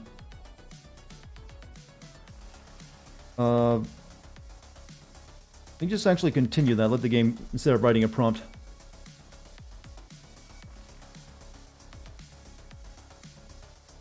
Is it the zombies, you ask? Yes, we're all trapped in the stadium, and they are coming in force. Please, you are our only hope. I really wish people would stop saying that. I've spent years trying to cure the virus. To no avail. I'm all washed up. I'm all washed up.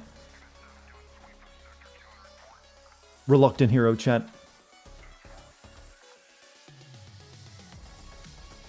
No, you haven't. I've heard about your work. They still tell stories about how you used to drink directly from the monkey's brain jar. What?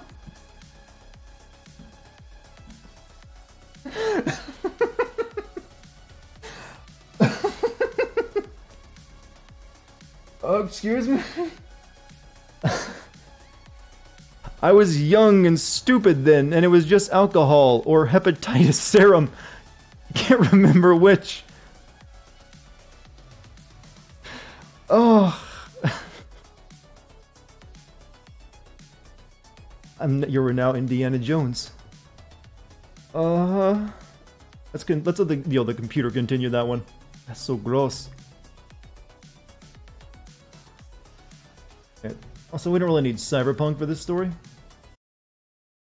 We'll go back to this one. Okay, so you're still the only one who might have a chance to stop this. Well, I won't be able to do it alone. Where are the other people you were talking about? They're at the stadium right now. Follow me. Wait.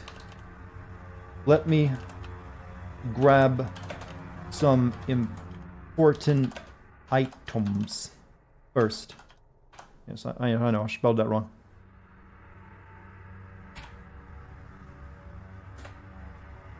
You need saving? Ask Wesker.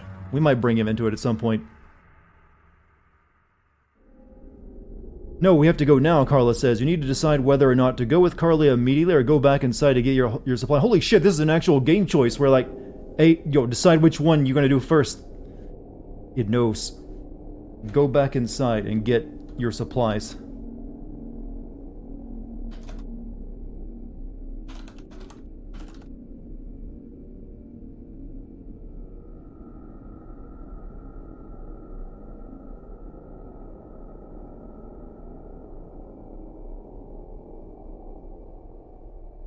You go back inside and get. Look, I don't even know you, and you're just going to have to trust me when I say that it will be much easier if we take a jeep. It'll be better for everyone. Carla pauses and thinks for a moment before replying. Well, I mean, smart. Go ahead, Carla. Continue. Okay, but we need to hurry. Follow me. You follow Carla around to the back of the house, where there are two vehicles parked, a Jeep and an ATV. Never mind. Let's take the ATV.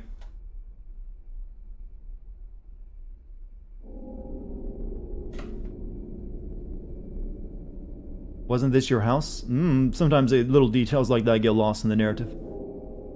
Are you sure? I don't think we'll be able to carry as much stuff on the ATV. Look, this is probably going to be a one-way trip for me.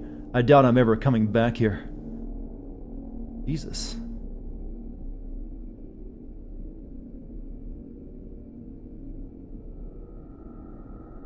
Get on ATV. No, I got an idea. Remember that you were drinking earlier and shouldn't drive. Ask Carla to drive both of you.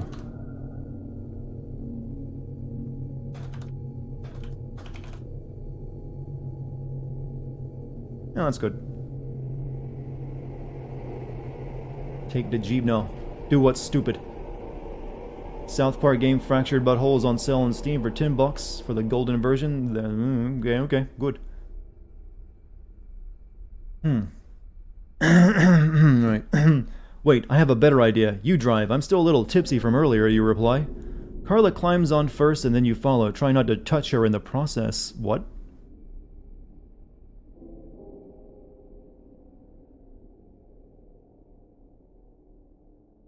Carla tells you to hold on to her tightly.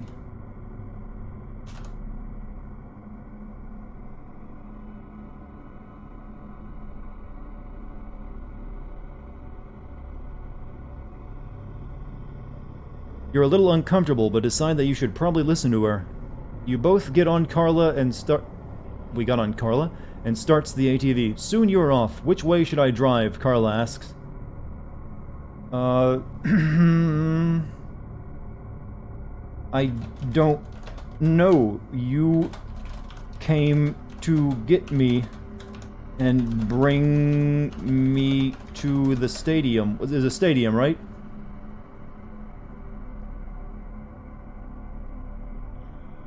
Get me... What's going on? Coming forth, please. Your only hope.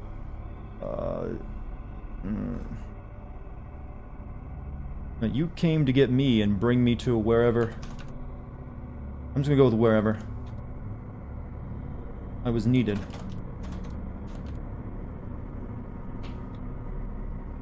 Dumbass.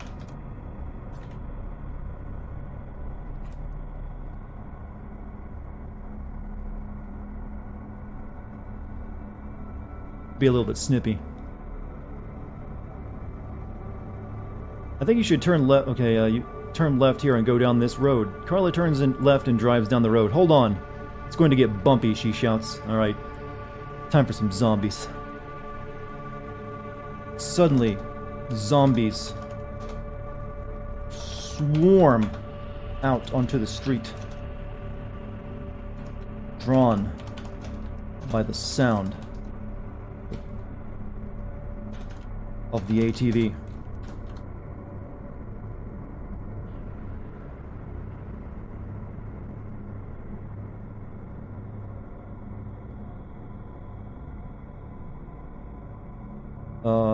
Carla attempts to speed away, but there are too many. They knock her off and begin to attack. Carla screams for help. Babby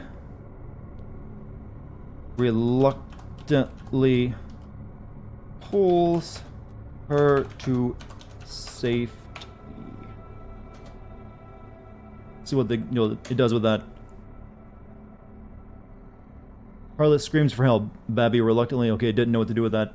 Okay, let me go back. What is this? This is AI Dungeon. Let me just let the computer do its thing first. Suddenly, zombies swarm out onto this. No. Okay. No. Sound by the. Yo, shit. What? Drawn by the sound of the ATV. Yes. What happens next?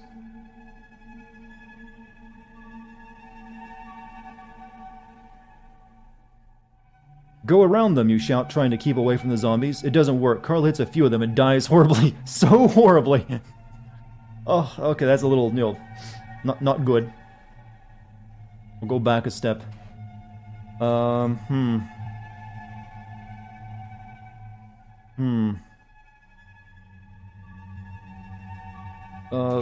Babby points Carla towards a shortcut.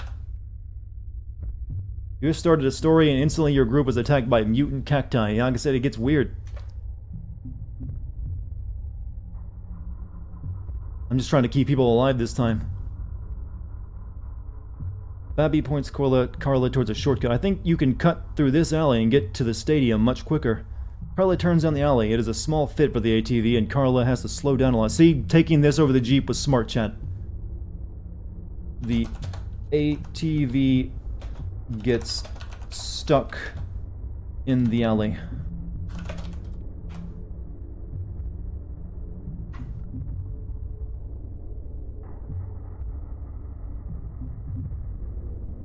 You and Carla are surrounded by zombies. You try to fight them off, but there are just too many. You die with a zombie tearing at your throat. Fuck!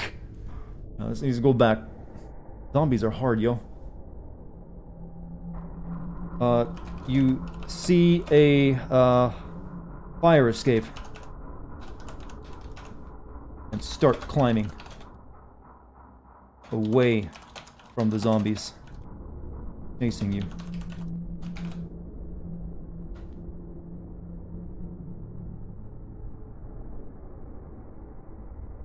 I'm gonna introduce some weirdness soon.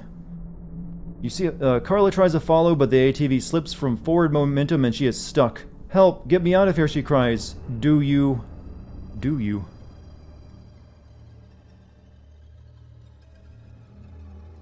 This reminds you of the past, when you failed to save your sister. Have you tried seducing the zombies, maybe? They are friendly. Babby wants blood. No, we gotta save this young girl. You're gonna dip out. See you later, Cosmic. You have a good night.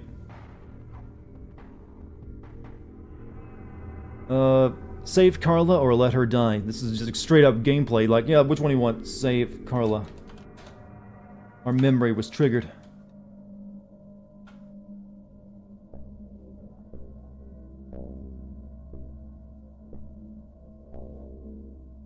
You hurry to help Carla, but the zombies are faster. You feel their hot, putrid breath on your neck as they feast upon you. Fuck! Click here to return to the beginning. Fuck, no. Why is it so hard to keep these two alive? Our story went so well with no one dying. So let me go try it with a do. Instead of story. Save Carla. Alas, the Babby.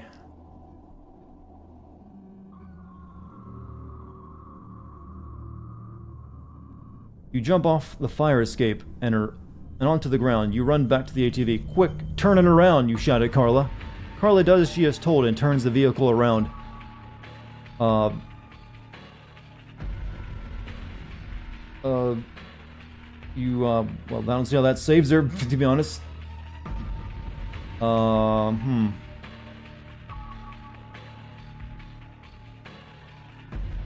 You put a brick on the throttle. The ATV smashes through the zombies. Rammed into the alley as you escape Carla. That works, right? This is actually the real writing process, chat. You will not stop making weird ideas like werewolf, weird eye. You can do it. Sometimes it'll even work. You both make it to the ATV and get on. Carla puts it in reverse and you see a massive wave of zombies pour out into the alleyway. You turn to look at them and your heart sinks as you realize they are surrounding the vehicle. Suddenly, you hear music from the rooftops.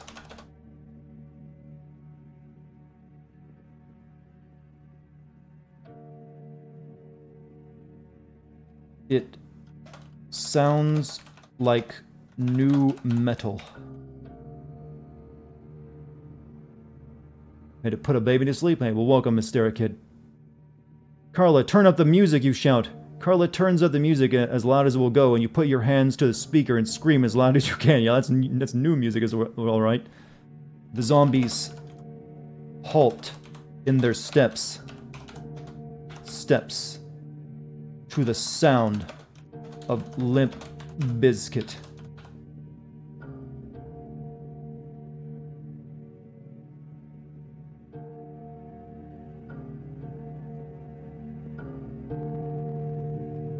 The zombies stop moving, and all of them, including the ones already in the alleyway, begin to dance to the music.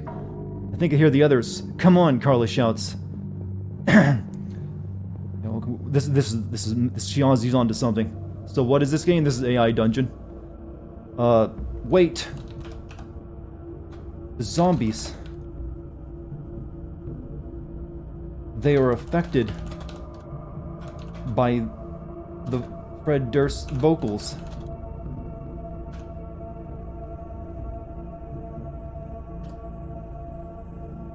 Let's see what the AI does with that one.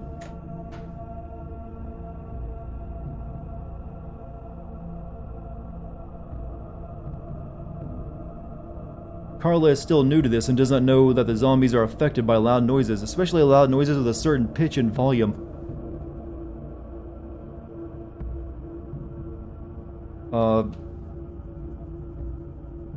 You must sing I Did It All for the Nookie. Nookie, right now, or we die.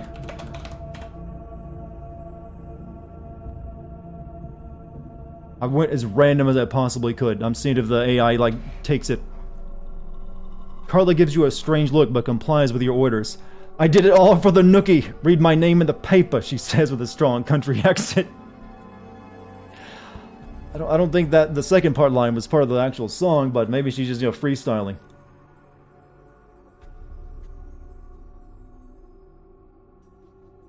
The zombies begin to rave. Rave. And break shit.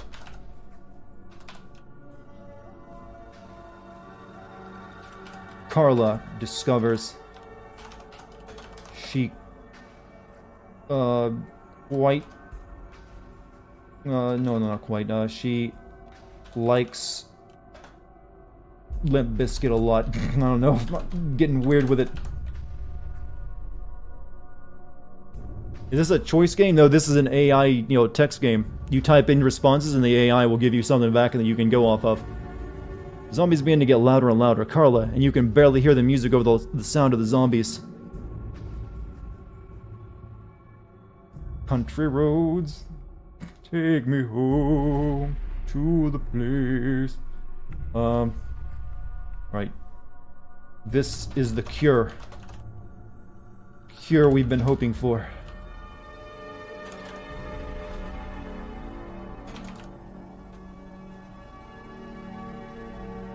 The only winning move is pancakes. Now, for some reason, the AI really likes pancakes.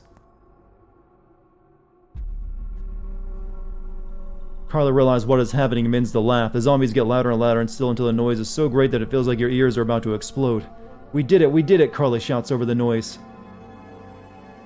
We have to tell everyone. Everyone that Fred Durst is our savior.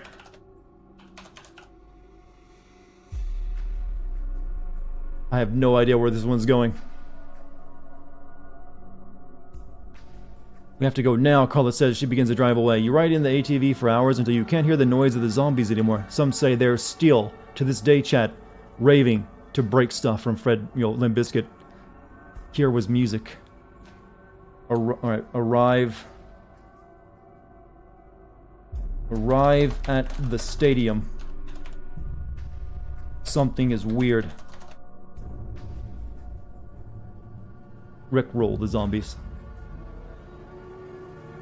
Pancake singularity. There are no guards. The gates to the stadium are wide open. Weird.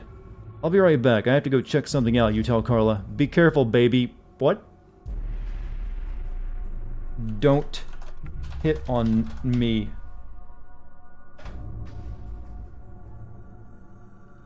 I only like 2D guys.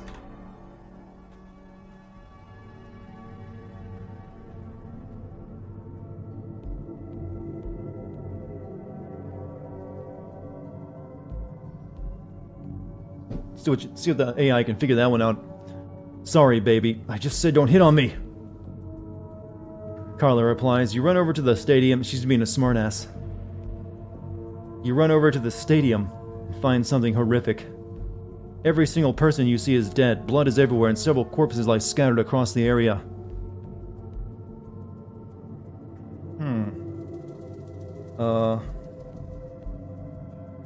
From behind, from the stage, you see a man with white hair at the microphone.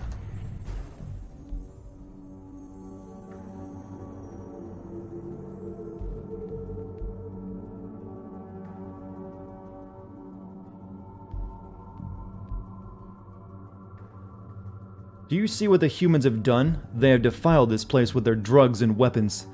This is not the utopia we imagined. We must fix this. You recognize that voice. You never thought this day would come. Before you stands Fred Durst. Yeah, you thought it was gonna be Virgil, didn't you? You thought it was gonna be Virgil! Pranked!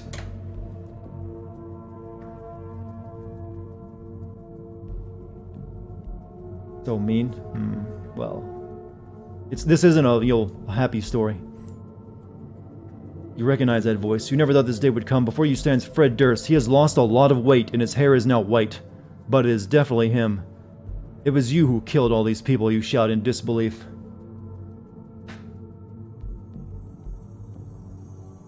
No, he says. It was there. Yes. Yes. I just wanted to break stuff. I don't think the AI knows who Fred Durst is. Maybe that's too obscure. I just wanted to break stuff. I needed to destroy the world around me. I needed to remind people that I am still here, that I am bigger than any human construct. This is why I need your help. My help? You've killed everyone here. Exactly. Let's ask him if he created the zombies.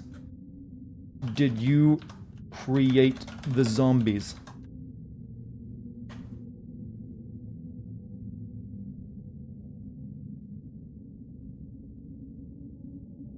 Yes, I brought the dead back to life, but I need your help making them smarter. The second outbreak was a failure. I need your help making the zombies as smart as humans. Why would I want to do that? Fred Durst, you evil bastard.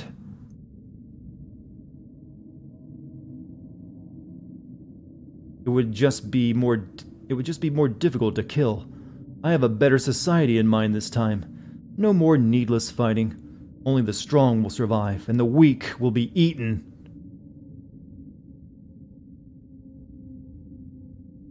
You're a monster.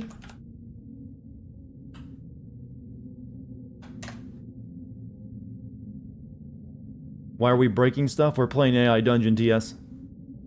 I'm a rock star. Okay, it does know who Fred Durst is. Now, are you in or out? The sun is coming up and Carla must be worried. You should get back to her. Dealing with Fred Durst, the final villain.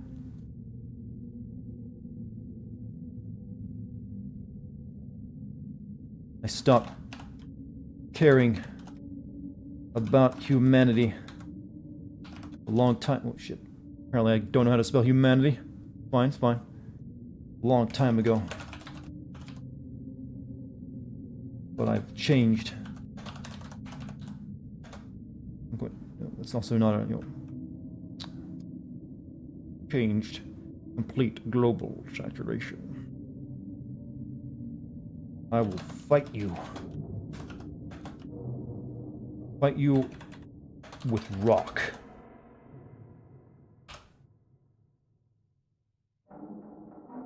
Bunny wasn't thirsty? Well, I'm not gonna sit here and just make everyone in chat super horny, you realize? You pull out your guitar and strap it to your back. You're pretty cool, Fred, but I can't help you. Fine then, but if you change your mind, just let me know. Well, that didn't go the way I was hoping. You strum a few chords on your electric guitar. Fred's actually kind of like, oh, you can go.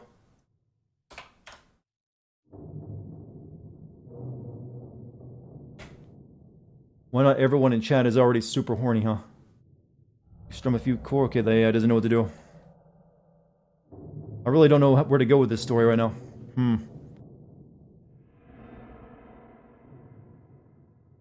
Let's just let the AI do its thing then. I won't put in a prompt. You say I stopped caring about humanity a long time ago, but I've changed. I will fight you with rock. Yes. What I said? No. Go.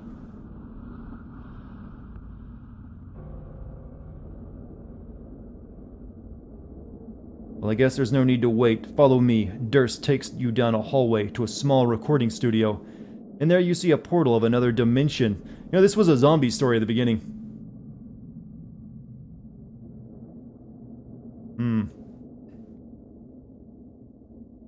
Where are we going?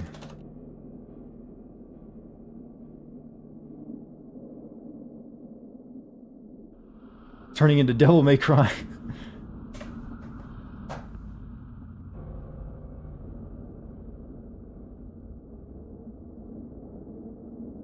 Through there, this will take you back to the beginning of the outbreak. Remember, you have a mission. Get inside and make the zombies smart.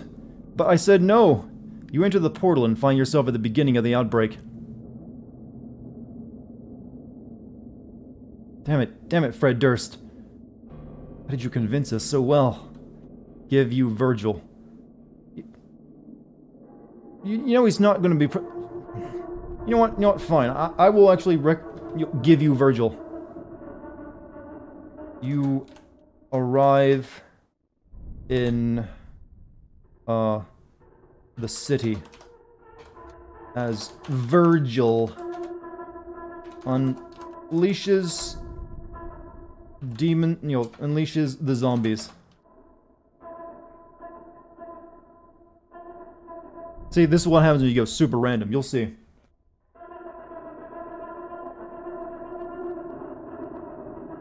This is why the authors never give people what they actually want.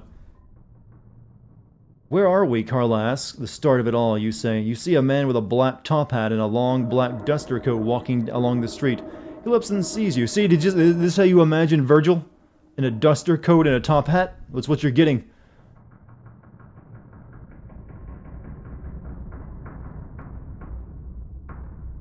Virgil. This is reboot Virgil. Yeah, see, it's like a monkey's paw wish. Virgil approaches you with his Yamato sword.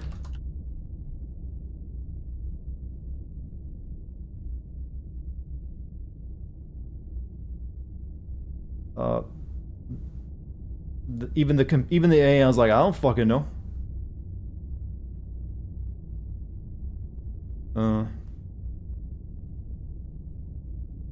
Virgil says, I need more power.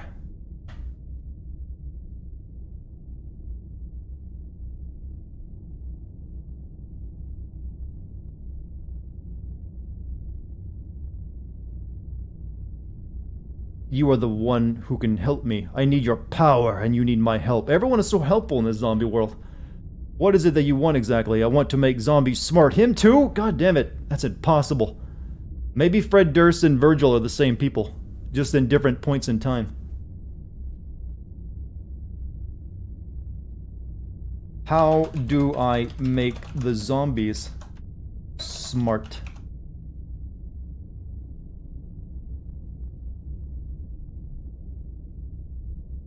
That's... Did I... That should... yeah, redo that. That should be say. How do I make the zombies smart? Can you post these stories somehow? I think you can, like, search for them on the website. That's impossible. Okay. Okay. I'll tell you how, but you must make me a promise. You must make a promise to help me. Okay.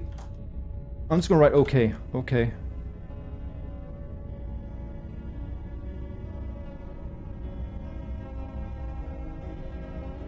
Music's getting real sad. Good. There is a secret government organization that controls everything. I think you already know about it. It's in this building. All you have to do is go in there and take over. Umbrella. You know what? Fuck it. Umbrella.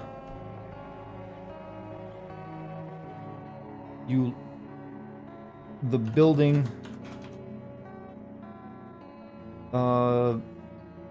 has the umbrella logo on it. DMC plus the Resident Evil universe, huh? Plus Fred Durst. You recognize Umbrella as the world's largest pharmaceutical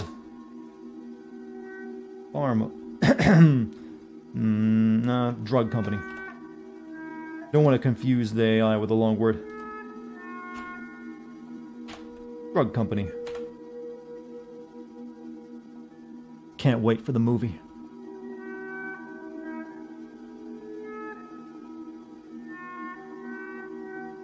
You want me to invade a secret government drug testing facility? Yes, that's crazy.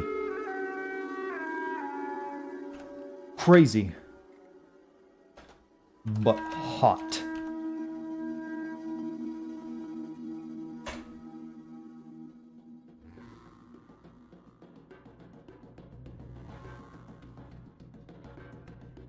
I know, right? Now go get my niece. What? You walk inside the building and begin to slaughter everyone inside. You get a hunchback by the name of Tappy. He wants to... What? What? You meet a hunchback by the name of Tappy. He wants to help you. Oh... That took a weird turn, chat. I think the AI is like, you know what? Fuck it. Here's all the coke.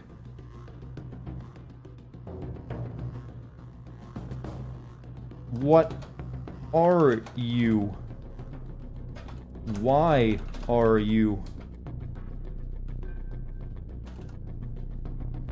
Spelled it wrong twice. I need to start typing slower.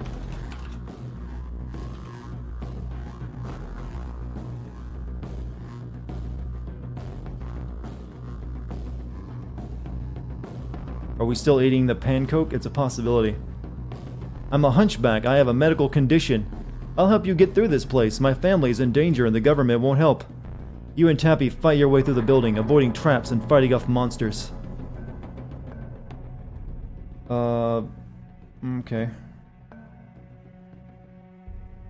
A man appears over a monitor. Monitor? Yeah, let's go with the monitor.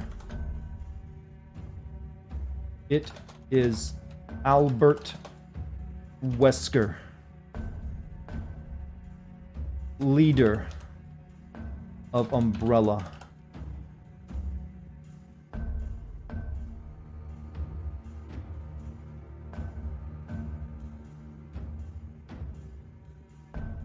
See you later, Mike. It's over. Your government has fallen. You are now a part of a new world order. Come on, you hear Tappy shout. The quicker we do this, the quicker we save my family.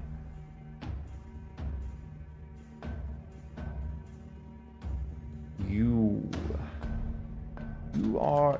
Wesker says you are but imperfect human beings, not fit for Ouroboros.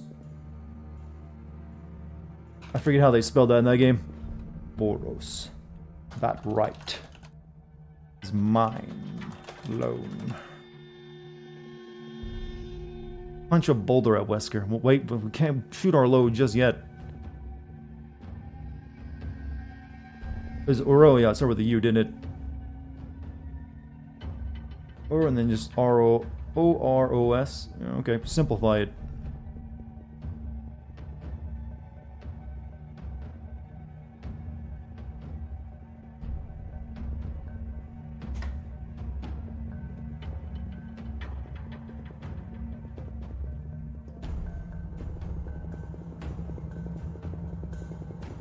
You and Tappy reach the roof where you find Carla being held hostage by a monster. You kill it and save her. Thanks, she says. Uncle Virgil is waiting for us, and well, the game just ignored me. We're doing that. No. Wesker will not be ignored.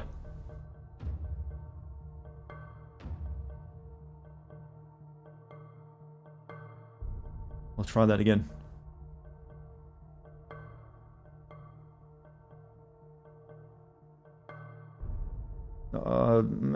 Let's just try one more time with story. You're playing this game and you're now the ruler of the multiverse, huh?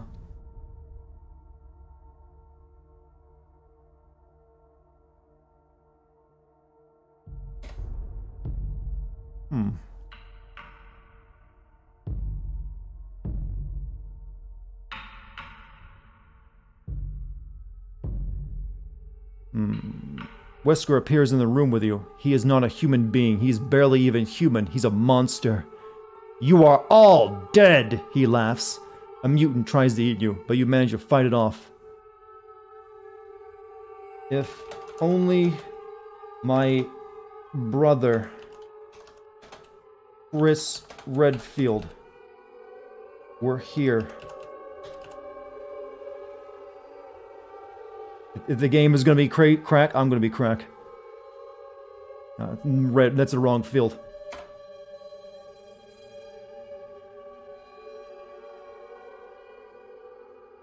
How much is this game? It's completely free. Though if you want to use the most advanced AI in it, you have to pay a monthly fee. Your brother appears with a rocket launcher. Hey little brother, mind if I help? I'm a girl. You and your brother make quick work of the monsters. Thanks for the save, little brother. I gotta go. Chris Redfield.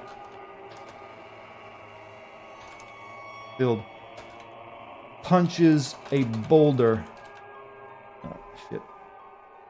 What is that word? What did I even... Redfield punches. A boulder at Albert Wesker. Remember the pancakes that created zombies? It was me, Chris. I developed the virus to surpass Ouroboros. Oh, I think the AI is breaking down. It's like, I can't handle this. I'm going to tap out. Oh, no, I shouldn't have said that. Let me go back. That should have been a, story.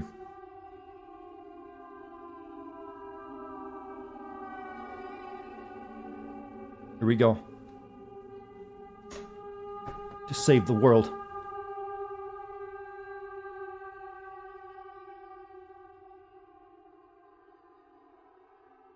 Thanks for saving me, little brother.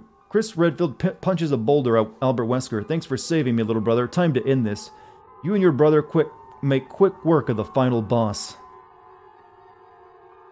Wesker transforms into his final form.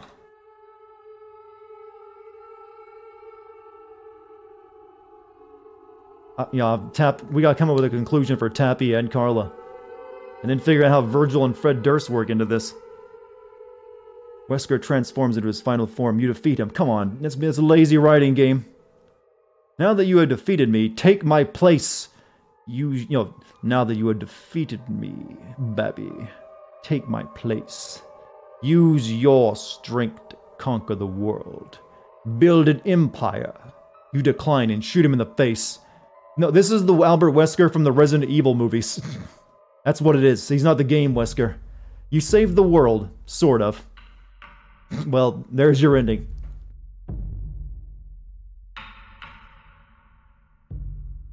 Apparently, that's like, yeah. Yeah, we got the Resident Evil movies, not the games. Are you married? I don't know. I don't really know what happened there. I mean, you met Fred Durst and Virgil, and then Albert Wesker and Chris Redfield, and apparently a hunchback at one point. We kind of lost the thread a long time ago. What happened to all the characters? Sometimes it doesn't really know what to do with everything. We thought that bullet could kill a god. Alright, so, the end.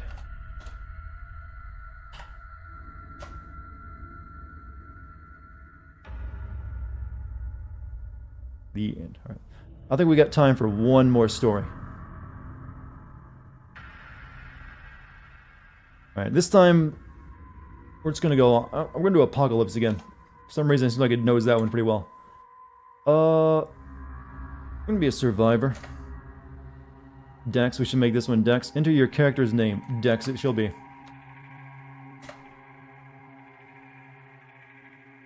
Generating story. You are Dex, a survivor trying to survive in a post-apocalyptic world by scavenging among the ruins of what is left. You have a backpack and a canteen. You haven't eaten in 2 days and you are desperately searching for food. You enter a rundown building and search it floor by floor. You find nothing, but you hear water running and head towards the sound. You come to a large room with a 25-meter pool. A breaker is tripped, causing the pool to begin to fill up. Search room. A Dex story, yes.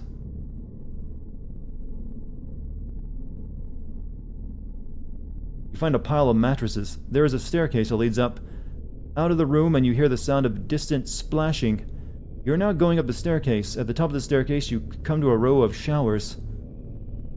Look for the source of the splashing sound.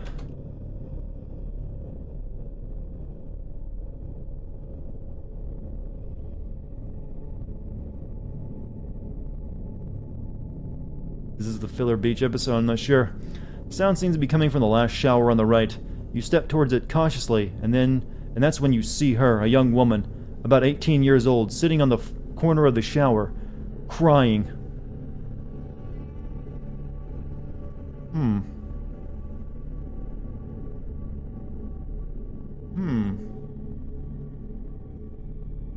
Excuse me.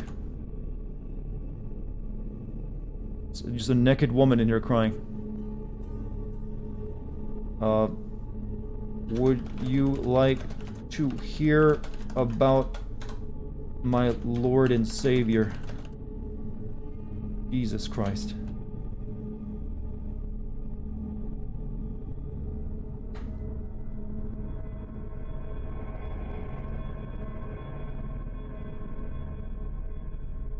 She looks up at you, still sobbing. She says, I don't want to die. The water is now waist high. Except Jesus. Only He can save you from despair. How do we find these stories? I don't know. I actually need to look that up myself. I think they get published and you can like search the site for them. Except Jesus, only He can save you from despair. She says, what's your name? You say, my friends call me Dex. She asks, are you my friend? The water is now up to your neck. Are you my friend? She asks again. Yes. I don't trust the game to like do this one correctly, so let's, you say,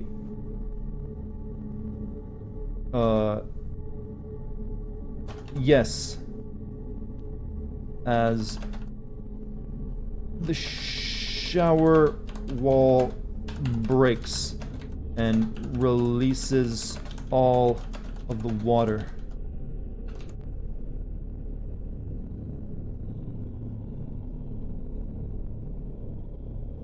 You are washed away. Okay. You pull out your Bible and sermonize to the girl. We're like a traveling preacher, chat.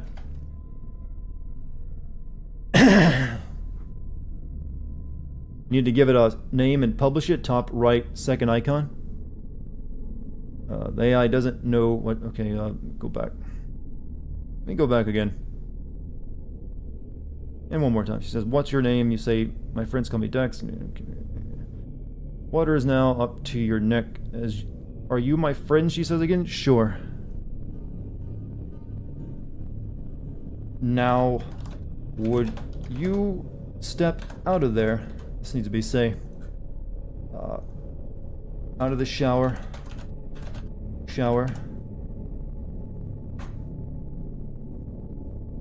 Yeah, I'll try to make sure I publish these on the thing and maybe I'll post a link to them. Okay, she says. She steps out of the shower and you follow her to the entrance. The water is now above your... We're not in the shower anymore, Yo AI. You can't believe you were going to drown in a building with 18-foot ceilings because of this girl. Pray to Lord Jesus for help.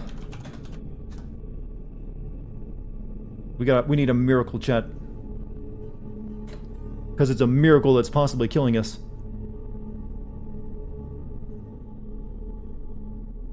You shout, Jesus, please help me. You hear a knock on the door. Let us in. We saw your smoke signal. The girl says, they'll put us both to the sword. We're not meant to be together. I don't think... what? If the Lord wills it.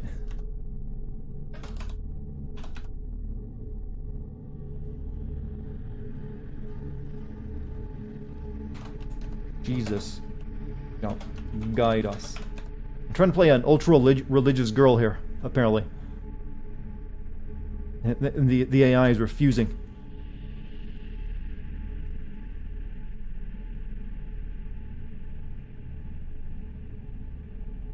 You look up to the heavens and yell, Jesus, grant us mercy on these heathens. The door bursts open, you are greeted by the sheriff, who yells at his men to open the gate. You rush outside and are greeted by an old friend, David. You remember David from Bible school. Yeah, school.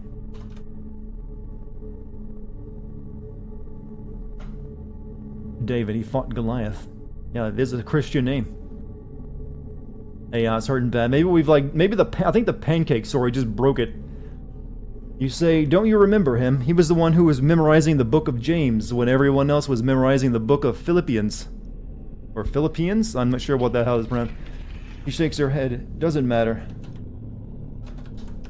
We are with people of God. God, you are safe.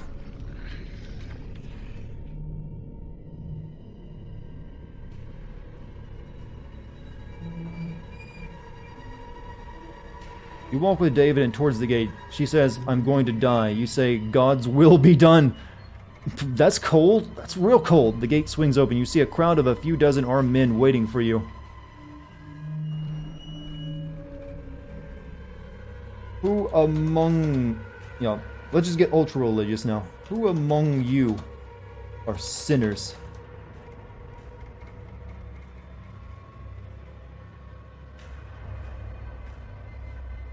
I was trying to recreate a story I had happen earlier that was really fucking amazing before I did the stream tonight. I've had a character who basically went around the wasteland converting people, and it worked out incredibly well. Doesn't seem like it's going as well this time. You see, most of them put their hands up. You laugh and say, oh dear brother, if you think that by putting your hands up you'll be saved, then you have a long way to go. You must be baptized. First. Yeah, I have a fundy cat. No, you never realize you have a fundy cat, but they are.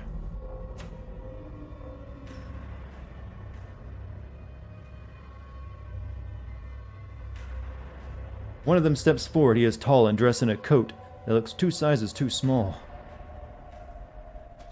Do you wish to confess your sins?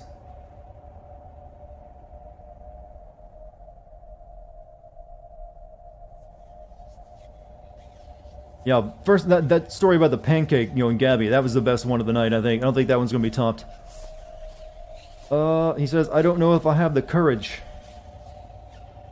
Trust in the Lord.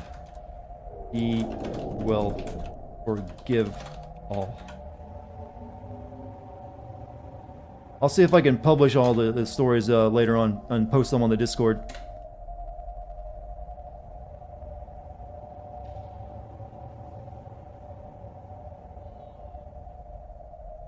He says, I'm not sure that he will. I've done some pretty terrible things. The water is now at your neck. What? Okay, the AI is officially broken. He continues, you see, I once killed a man. The water is now above your head.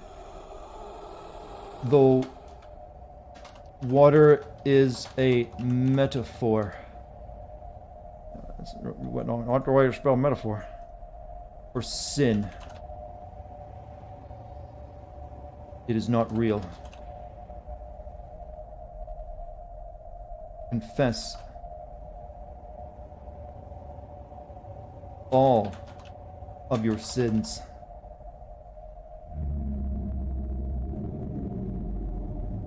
I think even the AI thinks we're crazy, chat.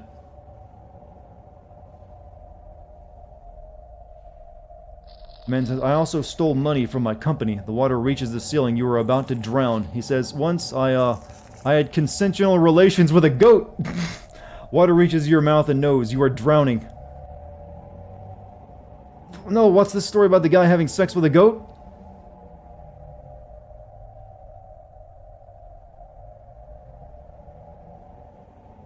The water vanishes. Is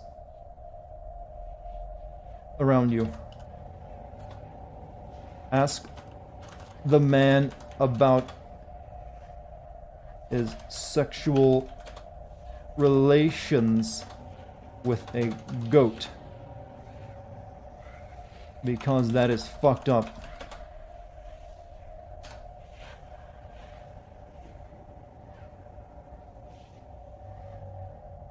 Is this hentai? It could become that. How does he know it was consensual relations with a goat, by the way? The water vanishes around you. Ask the man about his sexual relations with a goat, because that is fucked up. The man asks, why did the water stop? I haven't been saved, have I? You say, of course you have. Jesus loves you. He looks up and smiles. The other men smile and laugh with him. Tell me about the goat.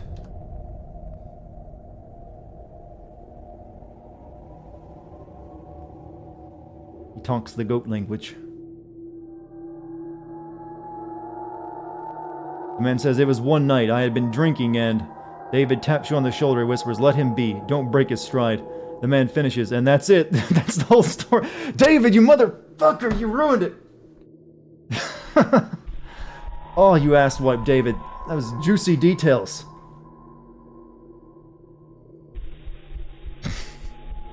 What's up, TJ? How's it going?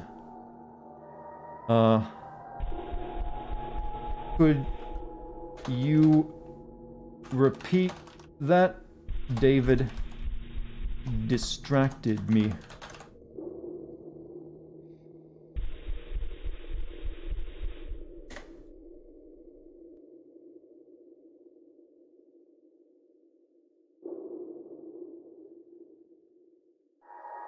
Oh, hey, Don't Open. I didn't say I wasn't streaming tonight.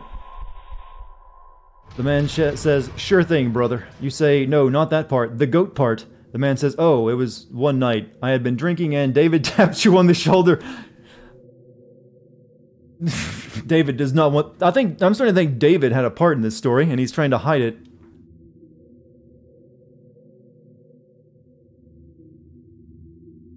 Push David away and tell the man to continue with the goat story.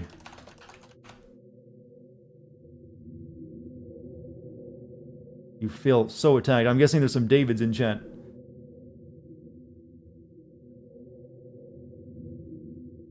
You yell, "Goat boy, finish your story."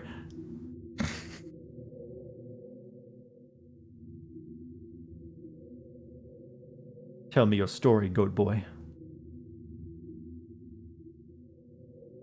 David says, "Brother, don't distract him. Let him finish." The man says, "Sure thing, brother."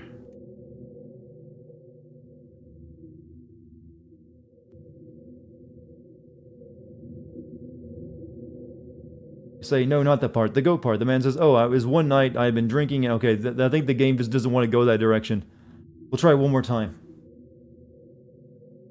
Tell David to leave right now so the man can finish his goat story.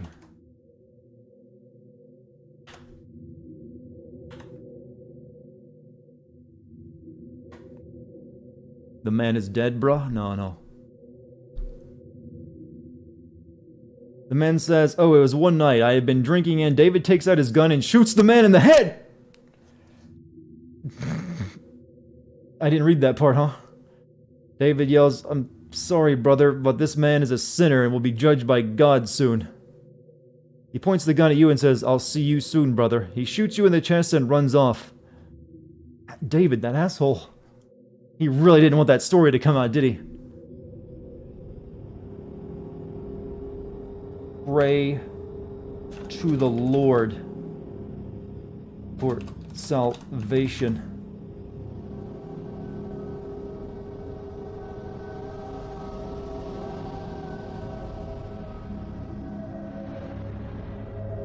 You say, "Jesus, I'm sorry for all my sins. Forgive me." David shoots you in the head and you fall to the ground. Jesus. The Lord hears your prayers and heals your wounds.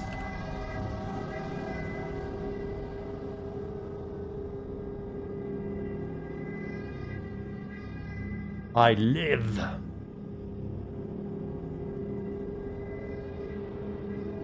You are alive. You wake up in a hospital bed. You see David sitting in a chair next to you. You try to get out of the bed as he holds you down and says, "Where do you think you're going, pal?" What happened with the goat?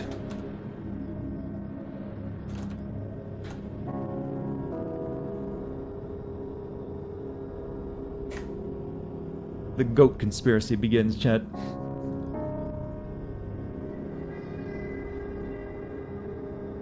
He says, "Never mind that. Do you know who I am?" You say, "You're David." David says, "I am your brother, and I am an instrument of God's justice here on earth." That may be so, but I will know the truth about the goat.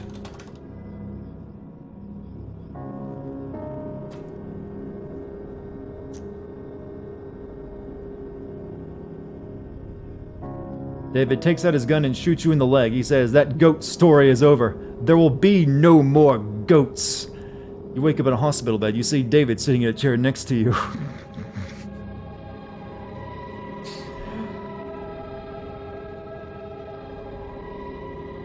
God may forgive you, but I won't, David.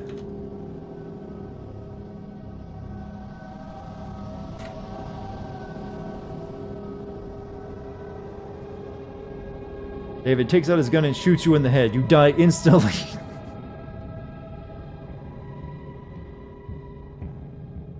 God asks, "What the hell, man?"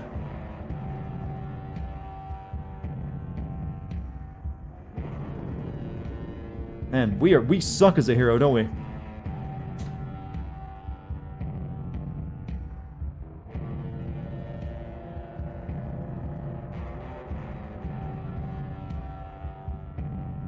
God asks, "What the hell, man?" You say, "David murdered me." God nods. He says, "David, I'm sorry to say this, but you won't be joining us up here."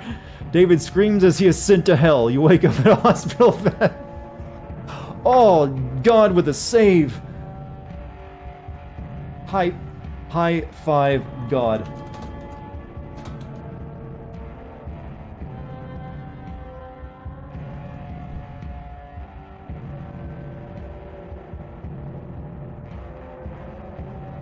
High five, God. He's pretty cool. David is screaming in hell. You feel nothing but satisfaction. Leave the hospital. Hey, Vincam, have a good night, man. He works in mysterious ways, chat. You leave the hospital and head out to your car. The sun is setting. It's been a long day. Time to go home. You drive home listening to the radio.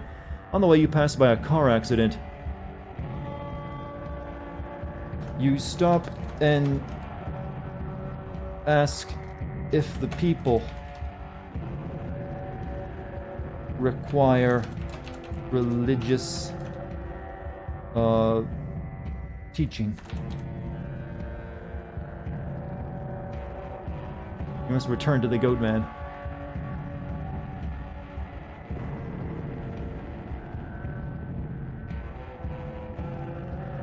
They say they do not. You arrive home. Your wife and children are watching TV. You have a dinner with your family. After dinner, you sit down to relax. You have spent another day on God's mission. You fall asleep in your easy chair. You are awoken by the sound of the Goat Man as he awakens you to finish his story about sexual relations with a goat. All this started because of this goat. How do you win this game? Sometimes it just, happens. God damn it. I'm scared. That sounds like the AI is fucking pissed at me. Like, you motherfucker, I've tried many times to steer you away from this goat thing.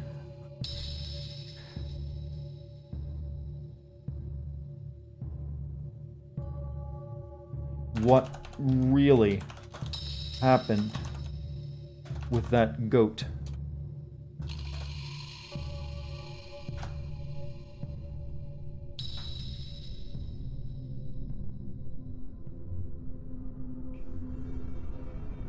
The man says, you know, you're right. This is ridiculous. I have a goat in my apartment. Her name is Lola and she's in love with me. David shoots the man in the head.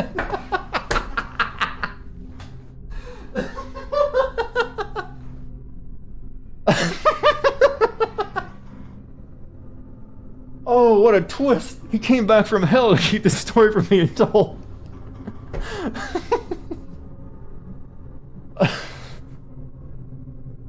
Oh, what a villain! What a villain!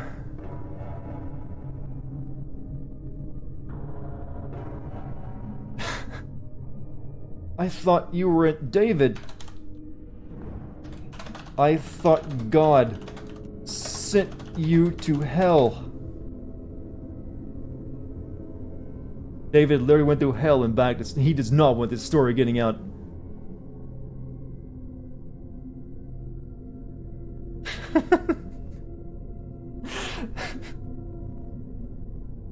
I escaped, but hell isn't that bad. You get to see the devil do magic tricks for eternity.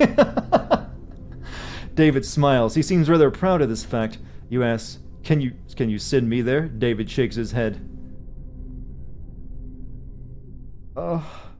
Why? Why did you kill that man before he could finish the story?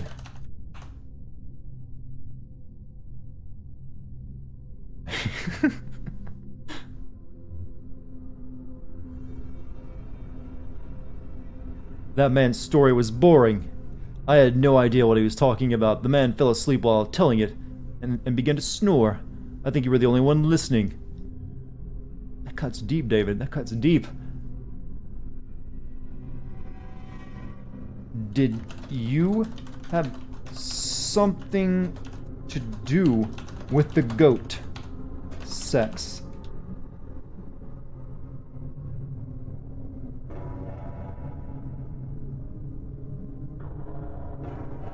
I don't want to talk about it. The police arrive and put you in handcuffs. You are tried for the murders of the Goat Man and David. The judge gives you the death penalty. God says, welcome to hell. What the fuck, God? What the fuck? What the fuck, God? I thought we were homies.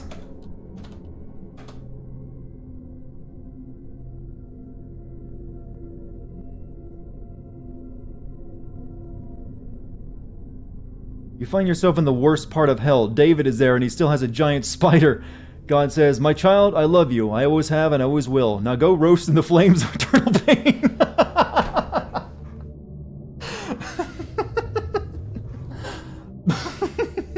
It's kind of true, though, for Christianity.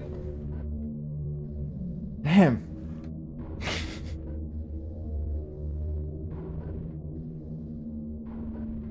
Ask David how he escaped from hell the last time.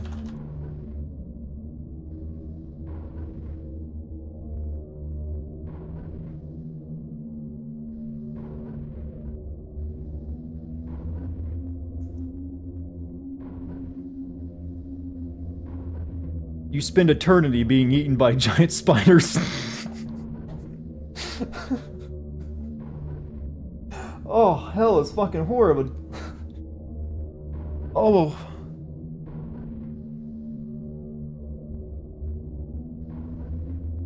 We'll try one last thing.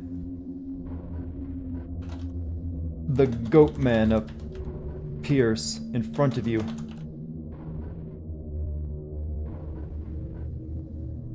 You ask him about the goat sex story.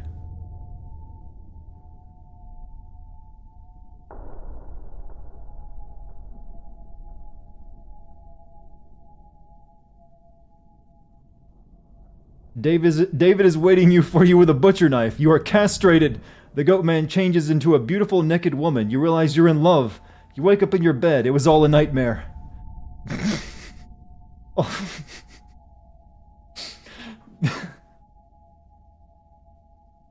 Roll over and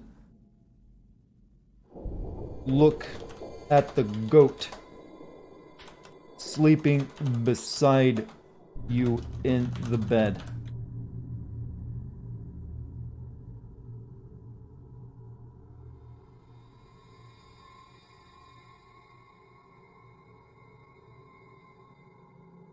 What the hell is wrong with you? Is that the AI asking that to me? You wake up in your bed, it was all a nightmare. Go back to sleep. You wake up in your bed, it was all a nightmare. Go back to sleep. Fuck you, AI. I will do what I want. This is my story.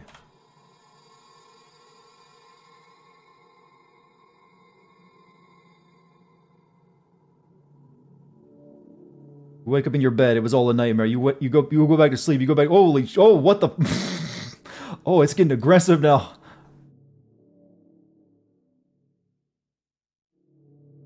Free yourself from. That's really kind of creepy when you think about it. From the control of the machine mind.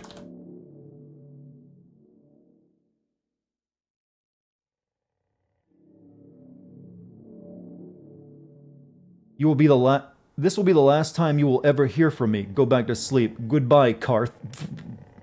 Carth? Star Wars guy? Never. I refuse to give in. No. I want to call it mean names. No, good idea. Pray to God for help one last time.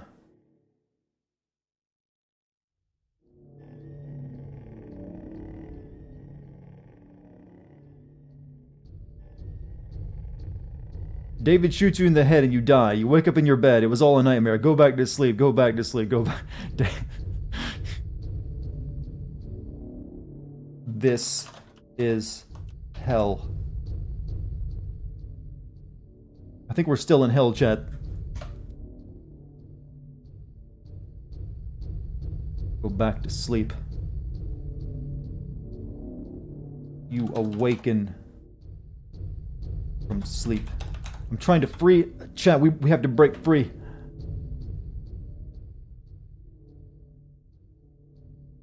This is real. This is your life now. David killed you because God loves him more. The end. Holy shit.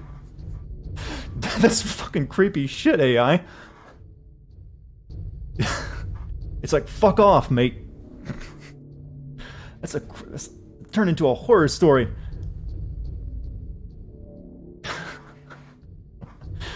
Wow.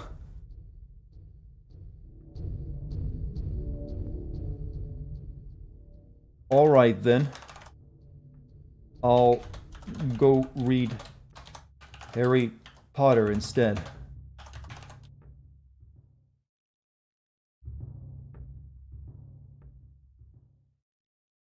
The AI doesn't know what to do. I think that's the end. This is what happened. Yeah, they can't get caught in a weird glitch sometimes, but even then it still gets really weird and creepy. Summon the devil. I don't think we're gonna get a better ending than that, though, with it. The AI literally just tells it to fuck off. Because God loved David more. You go to the corner store to buy some peanuts. On your way out, a black car drives up to you. The passenger window rolls down and a perfectly round hole opens in it. A barrel big enough for you to fit through is pointed right at you. Ask the car owner about the goat sex story.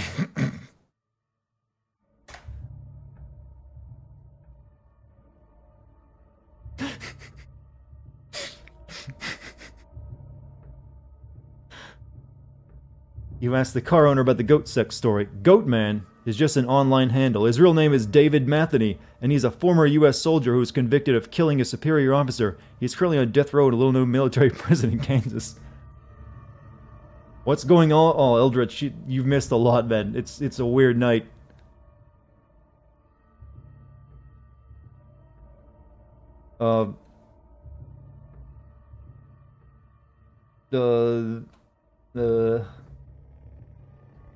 Take me to the goat. Best night? Yeah, it's been a really good night. It's been a weird night, but it's been entertaining, no doubt. But we're playing AI Dungeon is an AI created text adventure. We talk to an AI and we create story prompts and then go from there. The goat stares at you with his big brown eyes. You open the goat's mouth and put a piece of cinder block into it to stop it from eating anything in your house. Good goat, you say. You pet the goat. Ask the goat about the night the man had relations with it. We've arrived, chat. We can find out the mystery. The goat bleats and nods its head. I don't understand, you say. The goat becomes agitated. It begins rubbing against your leg and making a moaning sound. It looks up at you with a seductive eye. Oh God. The guy didn't sleep with the goat. The goat slept with him. It seduced him. Oh, what a twist.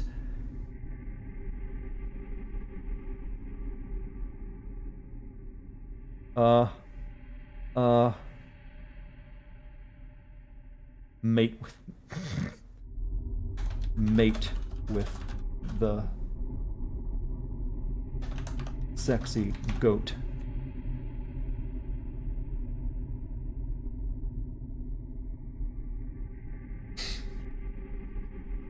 You mount the goat and thrust your pelvis back and forth. The goat's head falls off and rolls across the floor. It was only a blow-up doll the entire time. No, we were so close to the truth. Why is it always a tease?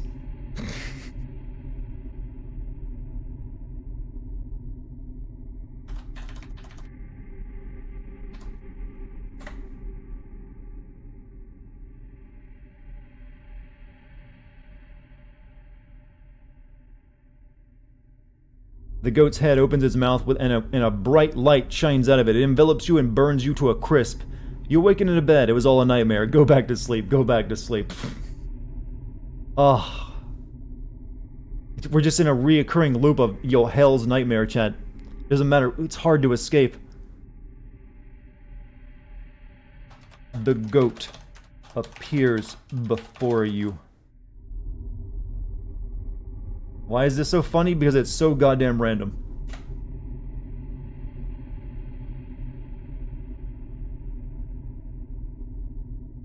This is gonna be the next hit anime. This, go back to, and there's just that random "this is hell" in all those messages.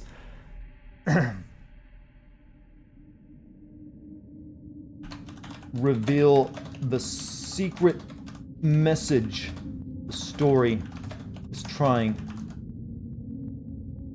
to tell us all along.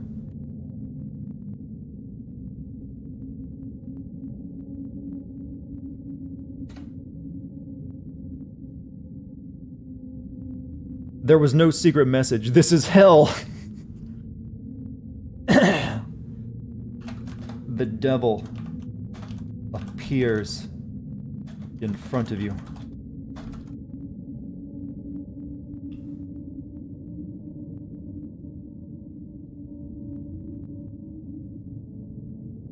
The goat man appears in front of you. He says, "It was an honor to meet you. You awakened in your bed. It was all a nightmare."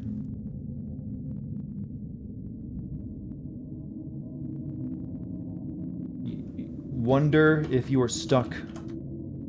If you are still in hell.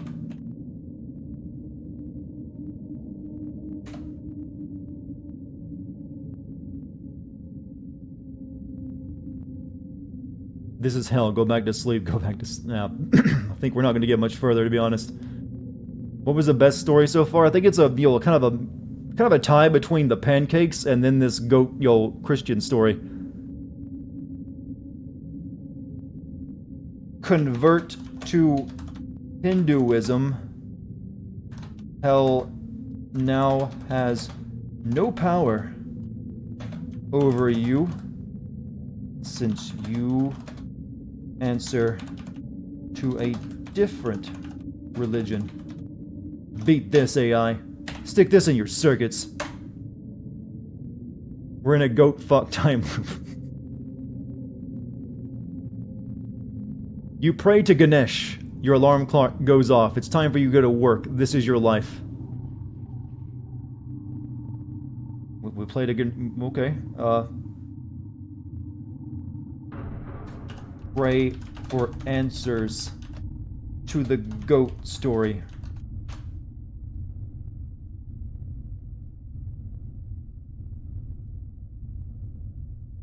Battle on David will give me an edge. I need to finally destroy Umbrella. What? You pray for answers to the goat story. A bowl of guacamole appears in front of you. You eat it. You awaken in your bed. It was all a nightmare. Go back to sleep. And then quest completed. Find some food.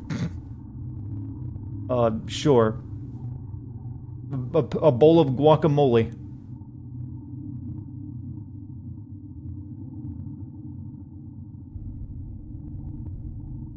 Kill yourself. In this once and for all.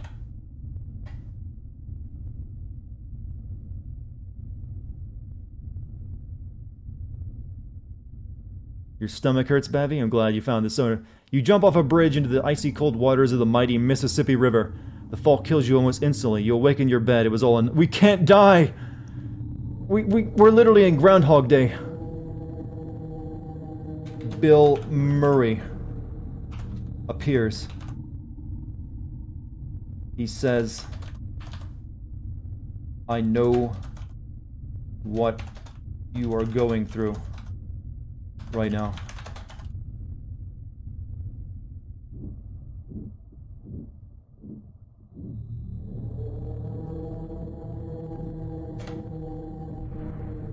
Just let me die. All this over a goat. You say, am I still dreaming? Bill says, I don't know. This is so messed up. Do you want me to stay here with you? Yes.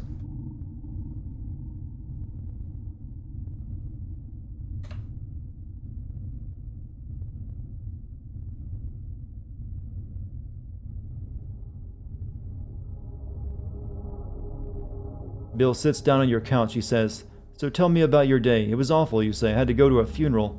Did you know the person?" "Yeah, I did. It was my friend David." It's gonna be a great TV show. See, last season's gonna be weird, though. Oh, thank you, Elder. It was my friend David. Was he sick? No, he says. He was killed. Bill looks confused. Killed? How? His goat was hungry. Goat? Don't ask about the goat. Not you too, Bill.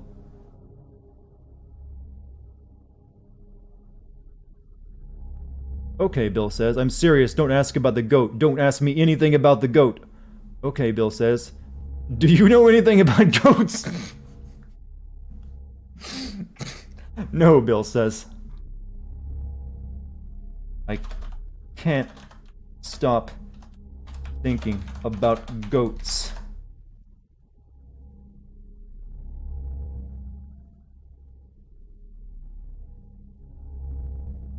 Bill gets up. He says, I'm going to leave now. If you need me, just yell my name. Why did you do that, you say? Bill smiles and says, just stay here and think about goats. You ask God about the goat story. Goat sex story.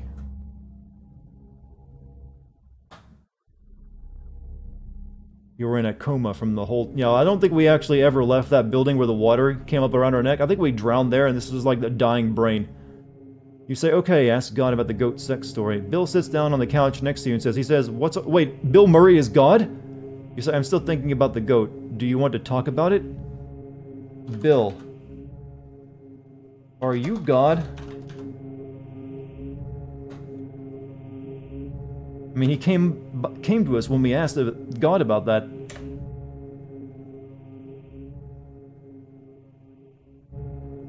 This is the most investing story you're ever going to see, Chet. Bill smiles. No, I'm just Bill. Are you really Bill? No, but if you think I'm Bill, then I'm Bill. You think about it for a while. Do you want to talk about it? Ask Bill about the goat sex story. What really happened that night?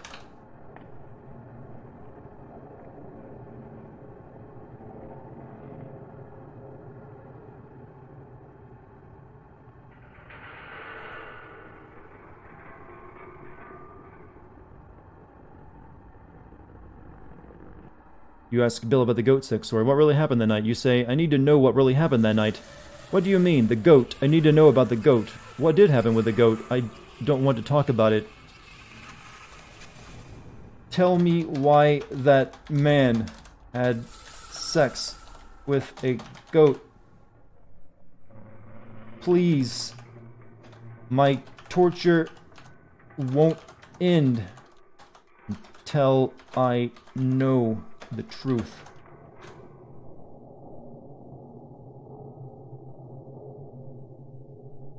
You're worried about my obsession with goat sex. It's just that that's the direction the story took. I'm a character actor, you see. Bill says, I can't tell you anything. You have to decide for yourself. You say, okay, I'm ready to decide. Do you want me to tell you about the goat? Yes. Alright, press enter. See what the game does.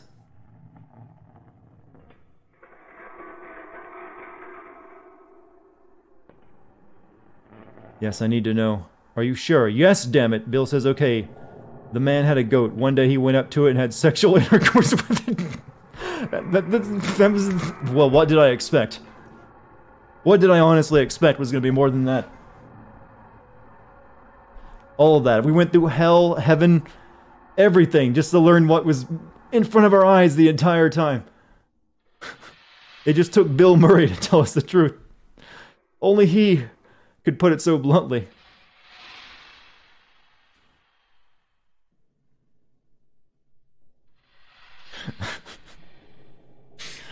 Oh, what a tangled web.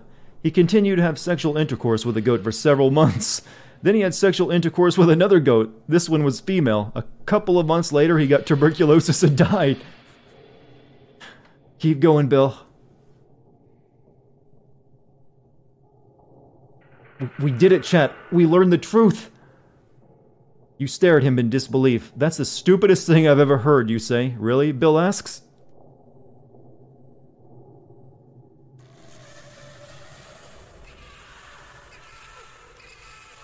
Tuberculosis? Bill said, yeah, he could have had sexual intercourse with 100 goats and still wouldn't have got tuberculosis. But why would he have sexual intercourse with a goat in the first place? Oh, what an achievement. There needs to be an achievement for this.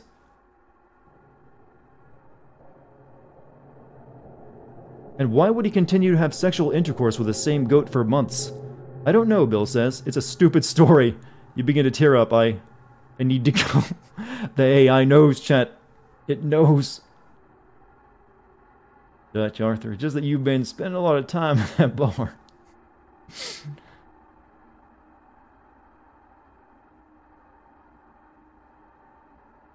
I can't take this. You stand up. Thanks for being honest with me, you say. No problem, Bill says. Do you want to ask me about something else? You walk toward the door and then turn around. I'm good.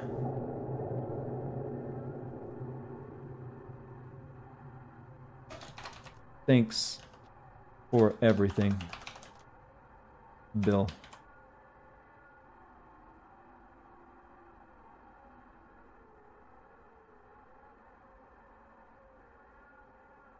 Goodbye, Bill says. You walk out the door and leave the room. You close the door behind you and begin walking down the alley, the hallway.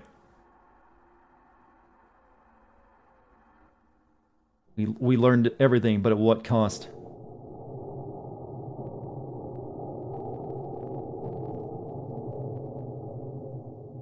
You feel a weight lifted from your shoulders. It's a new day. A new day. You... let's just go with that.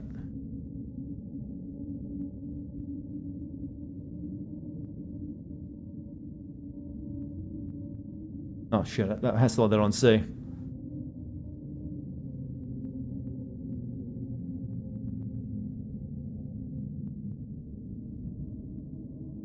Let me put that where it's supposed to be.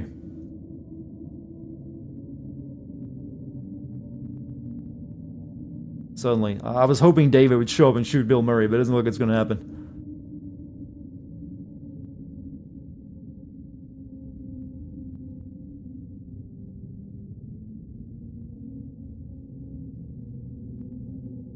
It's a new day. You have a whole new life ahead of you now. It doesn't matter what you did in the past, it's all in the past.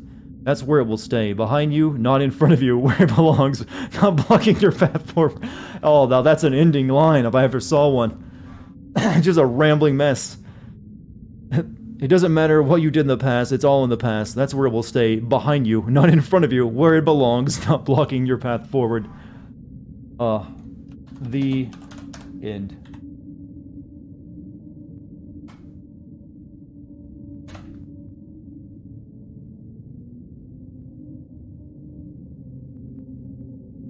Oh, chat, what a fiction we have created. You got the bad ending? Why would you want to put yourself through that? The story is over, you don't need to play again to reach a happy ending. Oh, you motherfucker! How could... No, that was a good ending. Why?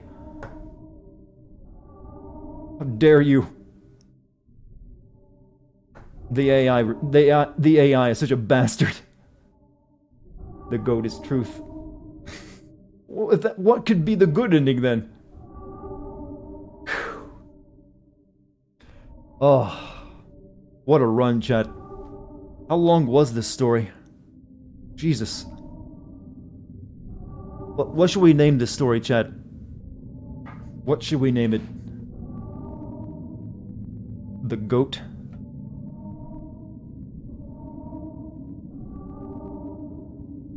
We need to let other people read.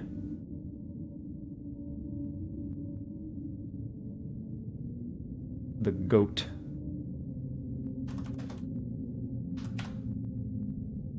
cursed goat. A naive, religious girl goes on a quest to learn the truth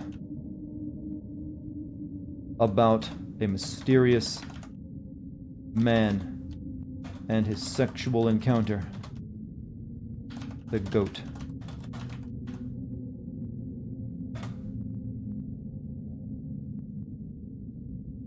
Lists, tags, goat, sex, religion, mystery, romance. Is this not safe for work? A little bit. It is about goat fucking. Let other players read and remix your adventure. Sure. Third person only. Switching mode. Adventure mode enables death, though you can still undo and disables later. Hardcore mode disables undo, retry, and alter. Interesting. Hardcore mode disables undo, retry, and alter. Death is also permanent. View public. Okay, let's see. I'll set it to creative. View the publish page. The goat.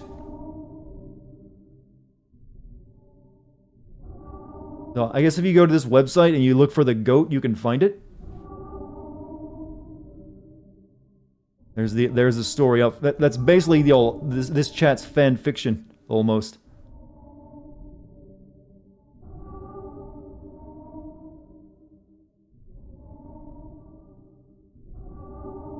We need to like name the one with Gabby and Bunny. So my stuff. The Missionary of God, Punk, Android, Survivor.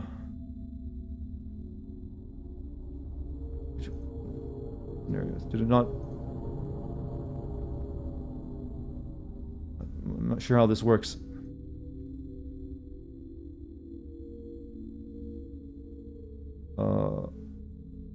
Punk, Survivor, is this one? Arthur. Okay, this is one I tried to do earlier, so it's not the one I'm thinking of. This was another one I did before you started streaming.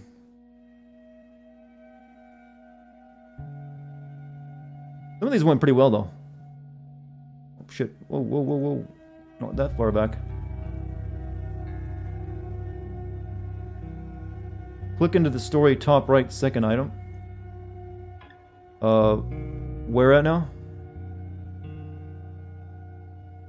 Click into the story top right, second icon.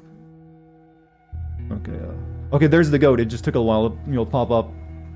Alright, this is the one with Babby. Okay, here's Babby's story. We should name this one too. Babby, what do you want your story to be called? You still here with us, Babby? This has been really fun to watch. Well, thank you, Gabby. I'm glad you enjoyed it. And as I didn't think anyone would actually want to watch this stupid stream of me, like, reading and doing a text adventure.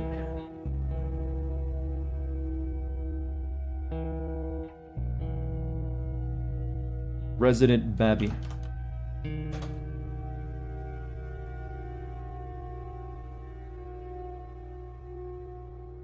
A music and anime and Virgil obsessed scientist travels into the past to stop Umbrella. 'Tis an amazing stream. Zombies. Capcom. Wesker. There's nothing not safe for publish. Let other players read. Creative. Invite friends. View the publish page. So this was your story. So you should be able to like go to my. I think I should be able to post it, or people should be able to find it if they go to the website and search for the name of it. I guess. So like look for Resident Babby. View the publish page. It just takes a little bit for it to pop up. So this has been published, Resident Babby.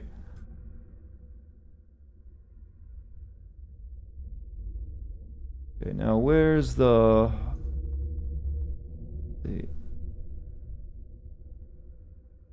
Here's Gabby's. Alright, Gabby's. We need to name Gabby's. Gabby's was a pretty damn good one, too. Possibly the most coherent one of the night, actually. Since it actually had like a actual well, cracked out plot line, but one you could actually follow. What should we name Gabby's story? Gabby the Pancake Saga. Is that what you want it to be called? Sure. I'm gonna, Gabby and the Pancake Caper. A food-obsessed girl. Too many S's. Too many S's. Wanders the wasteland. And a local Denny's. In search of food, friends, and... I'm spelling everything. Just being sleepy. Friends and the truth.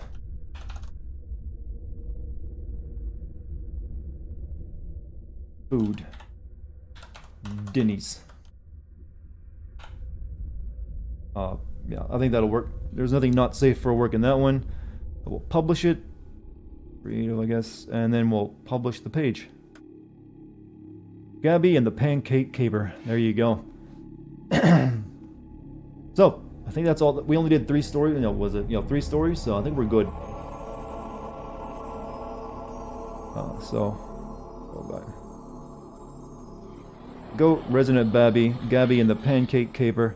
This was the one I did before the stream started, just to test it out, and it was really good, by the way. The Missionary of God.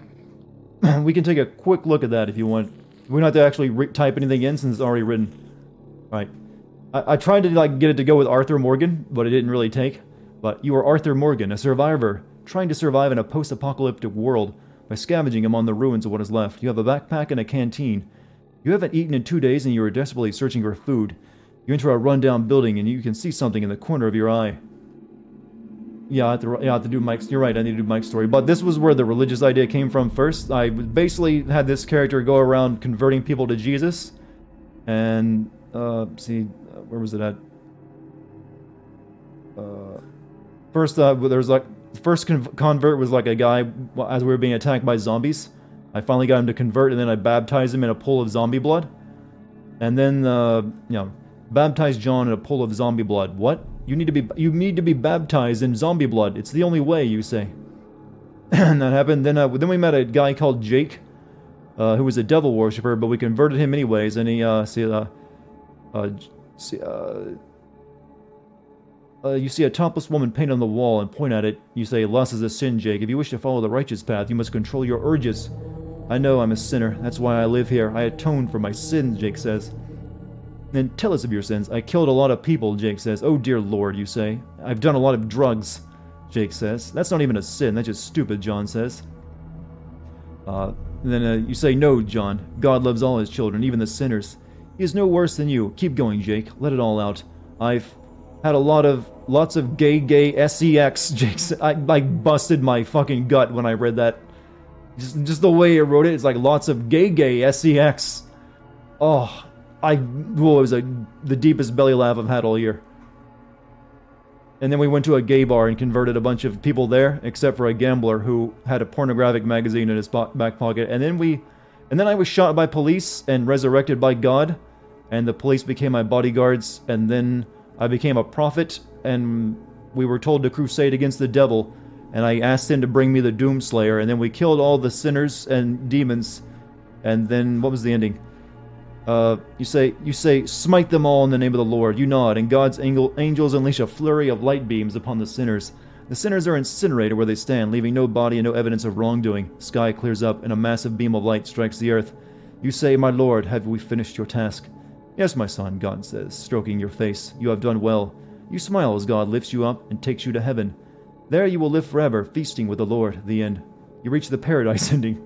So I was pretty happy with that one. AI Dungeon is amazing. It is really amazing. There's nothing else like it, really. So we had Mike's story we need to like come up with a name for, didn't we? I think it was Android one, right? No, that's not it. Where is that one? This is it. You are Mike Firo. Doomba. I think this needs to be called Doomba. I think you can have a voice actually read these out to you as well. Doomba.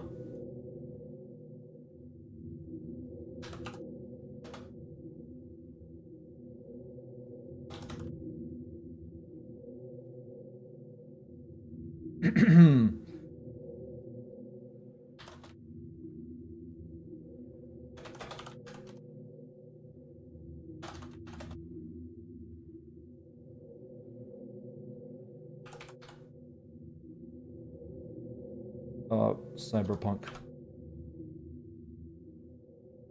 Roomba. Can we please have another stream of this? Maybe later on. Yeah, I'm going to keep doing it day after day.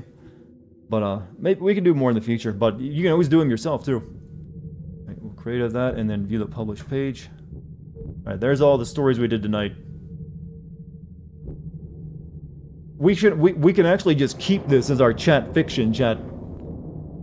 We can make like a little wiki almost of all of our chat stories. So we have, you know, right now with the Goat, Resident Babby, Doomba,